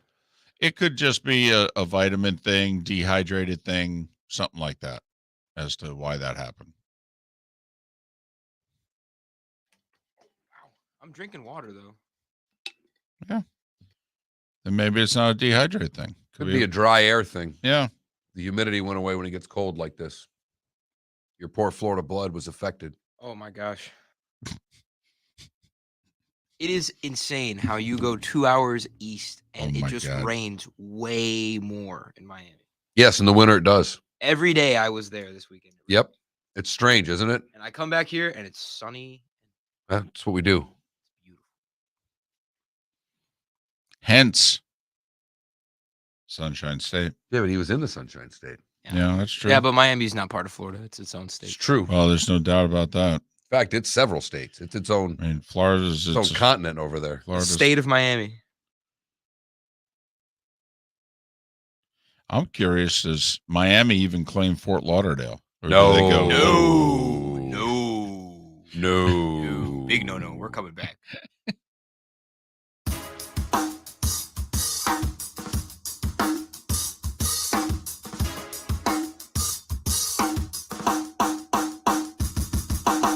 Welcome back to Miller and Moulton, only on the Florida Sports Network. 22 minutes past the hour. Miller and Moulton, the Florida Sports Network, brought to you proudly by Napa, Napa Filters, Napa Auto Parts. Insist on Napa filters for your vehicles. Or if you're a do-it-yourselfer, only Napa filters, whether it be motorcycles, ATVs, snowmobiles, foreign and domestic, vans, SUVs, anything earth-moving, electric. You know the drill. Napa filter family, specifically designed for what you drive, how often you change your filters. Learn more. Go online, and you can buy online or go to the store and do it there. Napa Auto Parts. Get your Napa filters, proud sponsor of Miller and Moulton here on the Florida Sports Network. And they're also helping us with a couple of promotions that we're going to have this Saturday in Northport at the Braves Complex. In Venice. Little shindig that they're throwing there. In case you caught that, that's at the Braves Complex in Northport. That's addressed in Venice. Right. But they say it's in Northport, but they acknowledge it has a Venice mailing address. Yes. Right. But the event's 11 to 3. We'll be there 11 to 2. We'll be giving away some Napa backpacks. Also might give away a few of the passes to the St. Pete Grand Prix. Looky there. But we got to save some because we got another event a week from tonight on the 22nd at Miller's Ale House in the Gulf Coast Town Center. We're everywhere. Well, at least for the next week. We're like a real show, a real network, real thing. Kind of like ZZ Top. We're back. We're county-wide. Hey, if you were the Colts, would you unload Wentz? Because that's what they're saying is going to happen. What are the repercussions of it? I mean, they've already lost all their picks. It's just a money save. They gave away a first and a third. They Right, don't that's get anything back. His salary is not fully guaranteed for this year, so I believe they'll take about a $15 million hit, something like that, which, is half of a quarterback. Here's my thing. I mean, that's about what he is, half of a quarterback. So it's funny. you want to talk about a guy who's getting blamed. And don't get me wrong, nobody thinks he's what he was in 2017 when he was on pace to win the MVP before he got hurt late in the season, the year the Eagles won the Super Bowl. But, I mean, his TD to interception ratio was 4-1. It was 27-7. That's the second most TDs he's ever thrown in a season and the fewest number of interceptions he's ever thrown in a season. Now, because he had the best running game he's ever had, he threw for the least amount of yards per game than he ever has. He threw for only a little over 200 yards a game. Well, Mark, I got to be honest with you. We said it for a whole year that, that wide receiving core could be upgraded. I mean, they could use a guy. I mean, I don't know that all of this is on Wentz. And here's the thing. You want to move on from Wentz? Okay, that's fine. Who are you going to get? That's the question. Now, you and I both, I mean, you've said flat out, that's where Aaron Rodgers is going to be. Oh, I think so. I think so. By the way, I think this move's coming from the owner. I absolutely think it's coming from the owner. This is the Ballard, the GM, and Reich, the coach. This is not how they operate. I think this is coming strictly from Irsay.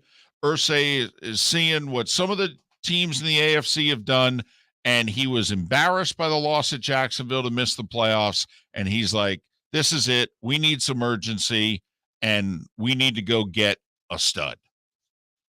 I'm tired of trying to do it, the building and the draft, and then putting a nice team together. We're nice. The Colts are a nice team. What was the game in which Carson Wentz threw the pick six, where he kind of threw the underhanded pitch to the player? It was about week 14 that really cost them a game. I think that was the moment in which the owner said, I can't have him anymore. You got to remember they were 9-6 hosting the Raiders. They win, they're in.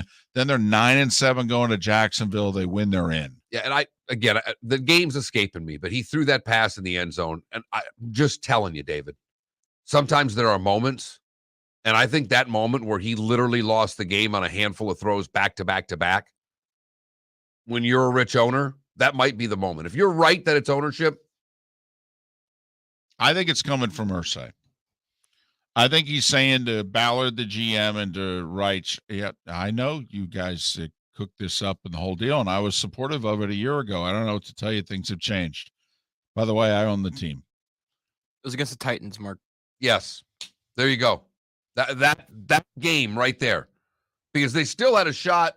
If they win that game, they still had an outside shot to catch Tennessee, but they're definitely going to be a playoff team if they win that game. And that to me was I watched that game. I couldn't let that guy lead my team anymore. Fair enough. But let me ask you this. I mean, first off, it's possible that Rodgers decides to kumbaya and stay in Green Bay. But then are you going to get into the bidding war? Because you don't have a first-round pick this year. No, you don't. I mean, just so you know, So you have to give up more if you're going to try to acquire one of these. And let's just say Russ is 2 firsts, 2 seconds, 2/3. Well, if you don't have a first this year, right, it becomes 3 firsts, a second, and 2/3, if you know what I mean. Or whatever. Whatever it is. When you start stretching it out, you have to give more. I mean, if you can't give a team a first-round pick in this year's draft, you are really playing from behind when it comes to acquiring one of these guys. Your owner saying, go get me a stud. And you're going, yeah, I'd love to. My first pick's like 50. So who are you going to get?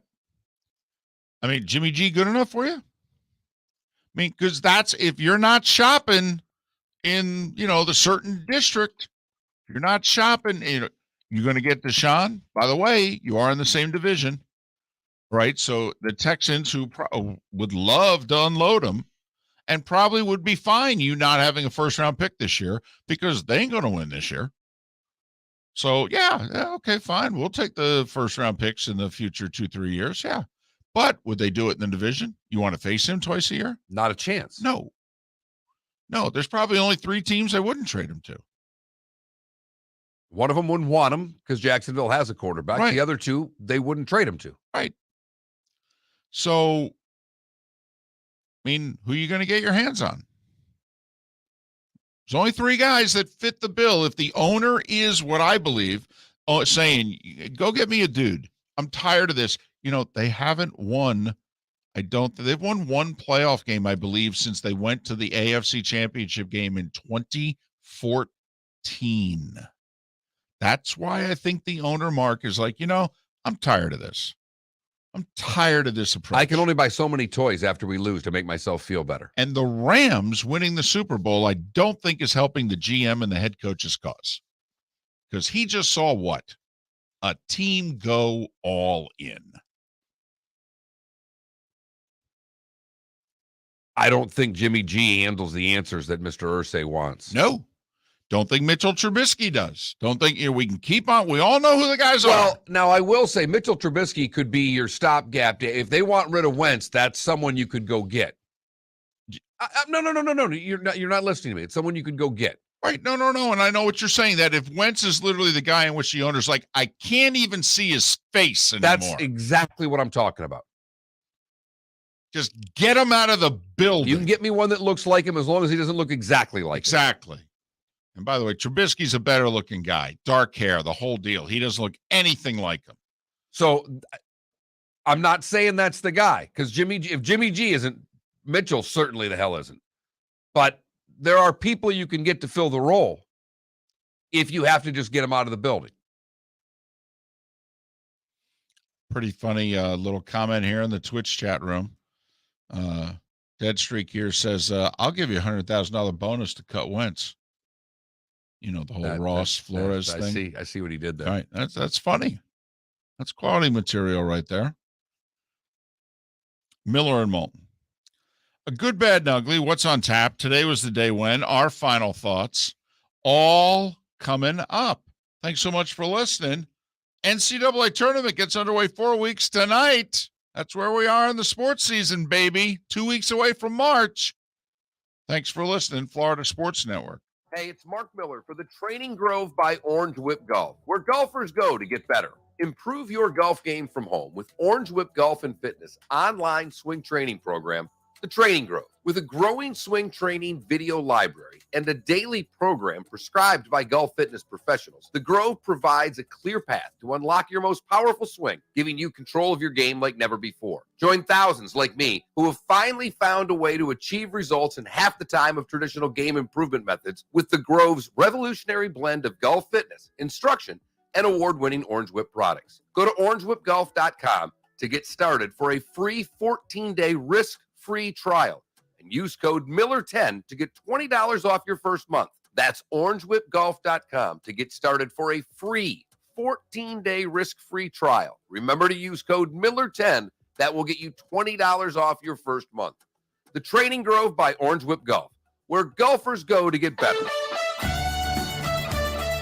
You are listening to Miller and Moulton on the Florida Sports Network.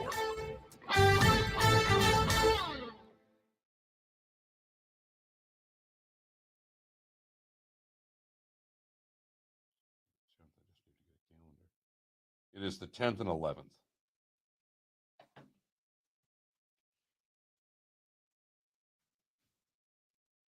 It's a Thursday, Friday, right? Mm-hmm.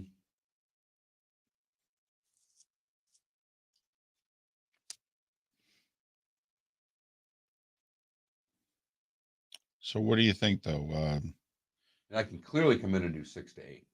Well, don't bother. Just enjoy the days. Take them. All right. We're not getting any time. When are we going? Sorry. What do you say? Good Friday, Easter Monday? Yeah. Take it off. The Masters, I believe, is the weekend before, so we're not going to miss. When's Easter? 17th? Yes. Yeah, so we're out of the tournament. We're out of the tournament, Masters. And the draft isn't for another week easy. The draft probably be the 28th, right? Or the 21st. I would guess 28th. Yeah. Can look it up, but So, Felipe, we're going to start having a really... Oh, he just walked out of the room. We really got to start thinking about best stuff every day. we could do that Olympic segment. Yeah. We're in next Crimea. I'm here, Mark. I'm here. Okay. We really got to start thinking of best of segments because you're going to have to start saving segments and piecing this together time wise. It's 'cause we're planning on taking the Friday and the Monday around Easter off. and then we'll have Memorial Day off. Although Now, how do we do best of? Does he have to still come in and run the board? I don't know. I think it could be loaded in the computer. Yeah, you're going to have to find out how we, talk to Brett, the kid that runs the huge show. It is April 28th through 30th, by the way. Perfect. When are we going to be in Gulf Coast Town Center again? Tuesday. Hmm? Gulf Coast Town Center, Tuesday. Yeah, week tonight. 3 to 6.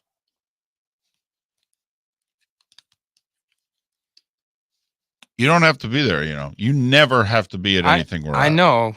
You I've got ever. You don't have to do meetings, okay, unless it's literally specific to something like yesterday. Right. That obviously, I've got class from 4:30 to 7 anyway. I mean, you want to come and, You want to come get at a free 7 and lunch. have a drink? Show yeah. up. Well, if you want to come Oh, it's 3 to beforehand and 6, get lunch, Yeah.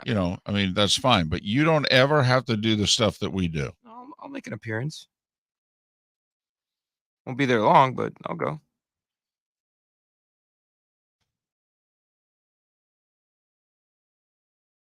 Just can't wait to be done with school. Well, It really what are you, sucks. about 10 weeks? Just about, yeah. It's starting to catch up on me now. Did you write down the promo times? Yeah, I did. So you got all 4 of them? Yes, sir. Send those to Marty right after the show. Gotcha. It'll save you a lot of time down the road. Yep. Should I send him the actual audio clips or just the times? Nope, just the times. Gotcha.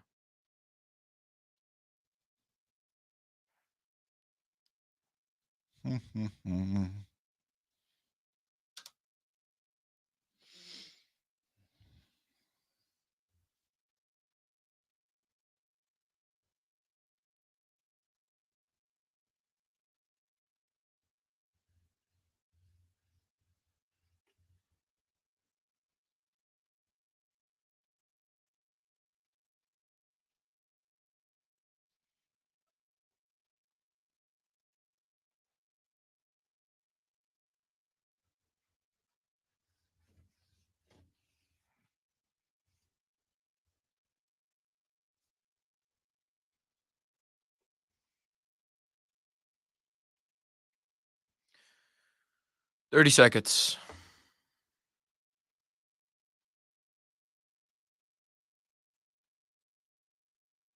Can't believe that Matthew Stafford has only made 1 Pro Bowl. That's kind of weird to me. Played on mostly losing teams. True. 10 seconds.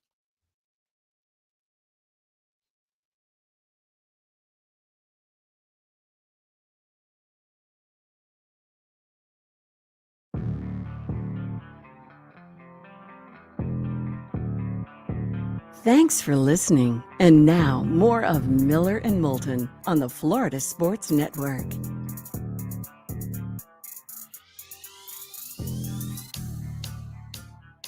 "22 minutes before the hour till we say goodbye on this Tuesday edition.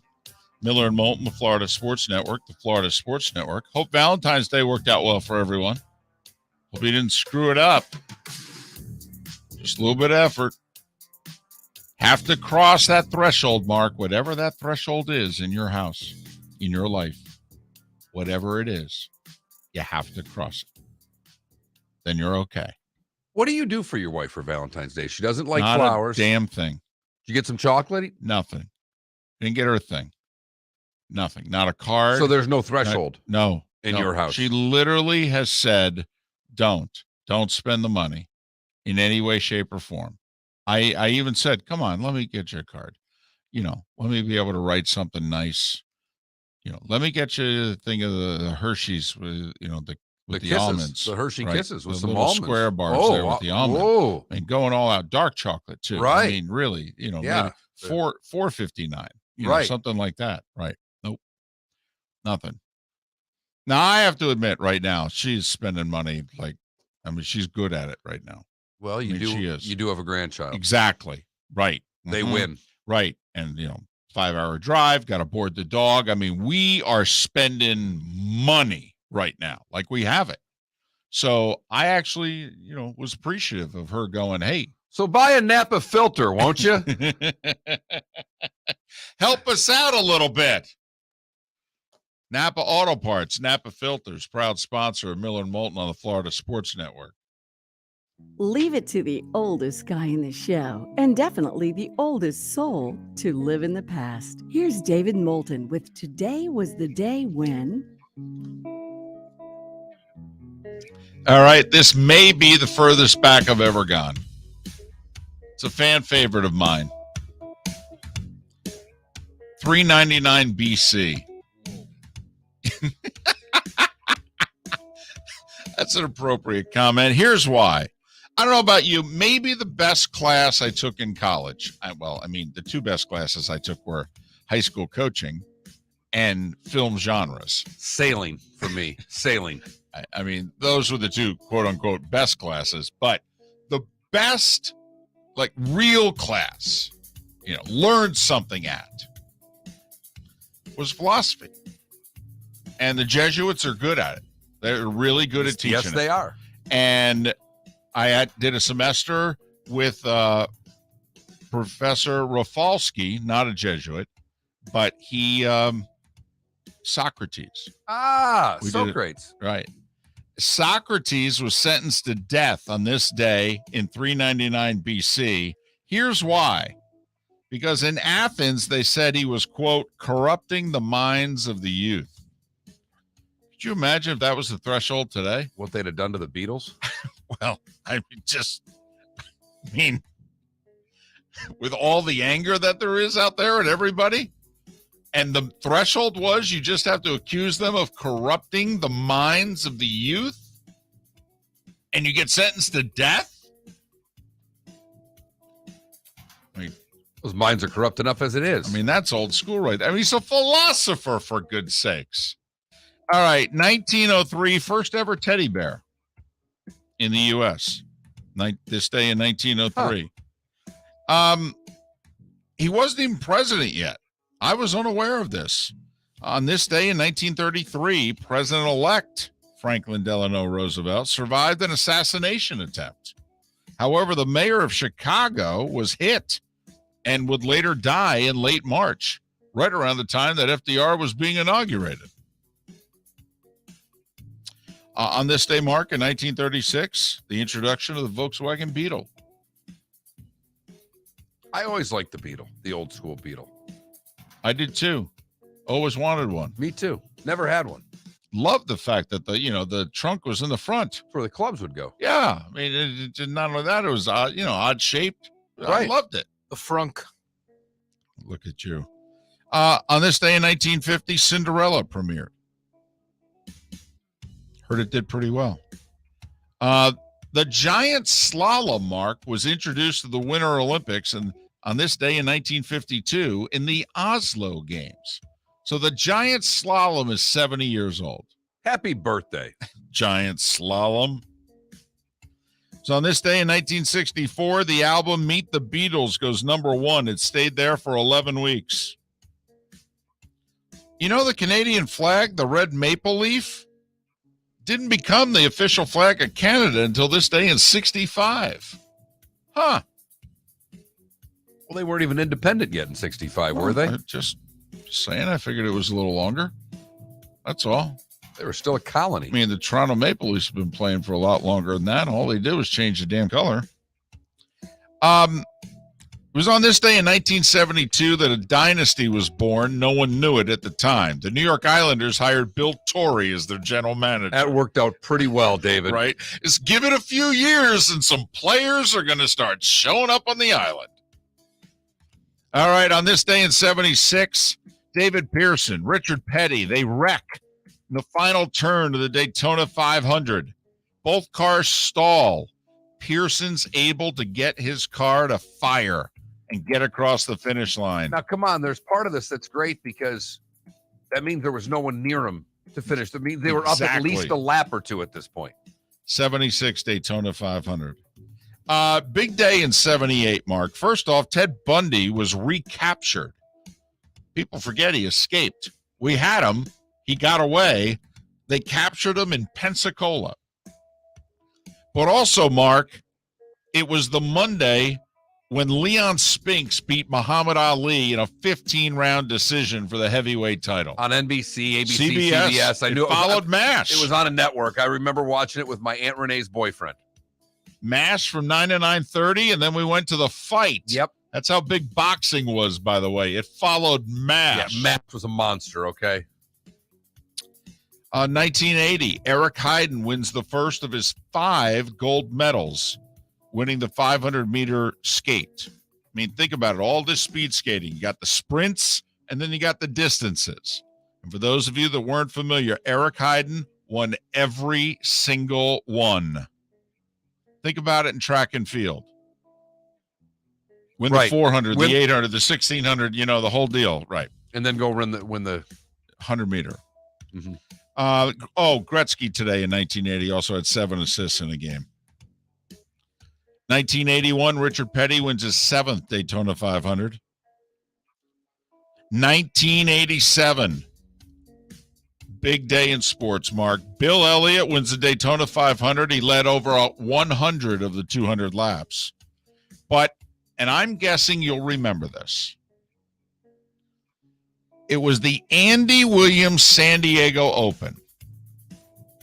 Craig Stadler didn't want to get his pants dirty. And he asked his caddy, hey, give me that white towel. Yep. Ball was underneath the tree. It had rained the night before. It was a little muddy. And he just didn't want to have muddy knees. So fat guy didn't want to have. I mean, if it's anybody else, they do it. The fat guy's going, do I really want to be all muddy and messy and get more jokes made about my belly? Right. And that's all this was. It's a fat guy trying to not look like a sloppy fat guy. So he puts the towel down, kneels on it, all right, chokes up on the club, punches it out from under the tree. He's very much in contention to win. Hands the towel back to his caddy. Somebody goes, yeah, technically that's building a stance. He's like, no, it isn't. Put a towel down and not get my knees dirty. That's building a stance, sir. And he was DQ'd from the tournament. Because I think he had signed his card. card. Somebody correctly. It was like the first time I think we remember somebody called in. Mark, on this day in 1989, the Soviets would leave Afghanistan. Can't win there. You just can't win there. Talk about a tough road game. Yes. And they'll play you for as long as they want. Browns fans, sorry to point this out. Today was the day in 1996 that you fired Bill Belichick. Of course, your team was already on its way to Baltimore, but Belichick officially 36-44 in his 5 years in Cleveland. Dale Earnhardt would win his only Daytona 500 on this day in 1998. Dale Jr. would win the Daytona 500 6 years later in 2004. Matt Kenseth wins his Daytona 500, or at least his first, in 2009, a race that was shortened 48 laps by rain. Susan B. Anthony, born on this day in 1820. Harvey Korman, born on this day in 1927. F1 driver Graham Hill, born on this day in 1929. Chris Farley would have been 48 today. He was born on this day in 1964. 58. 58 for Chris Farley. Ron Say is 74. The Penguin.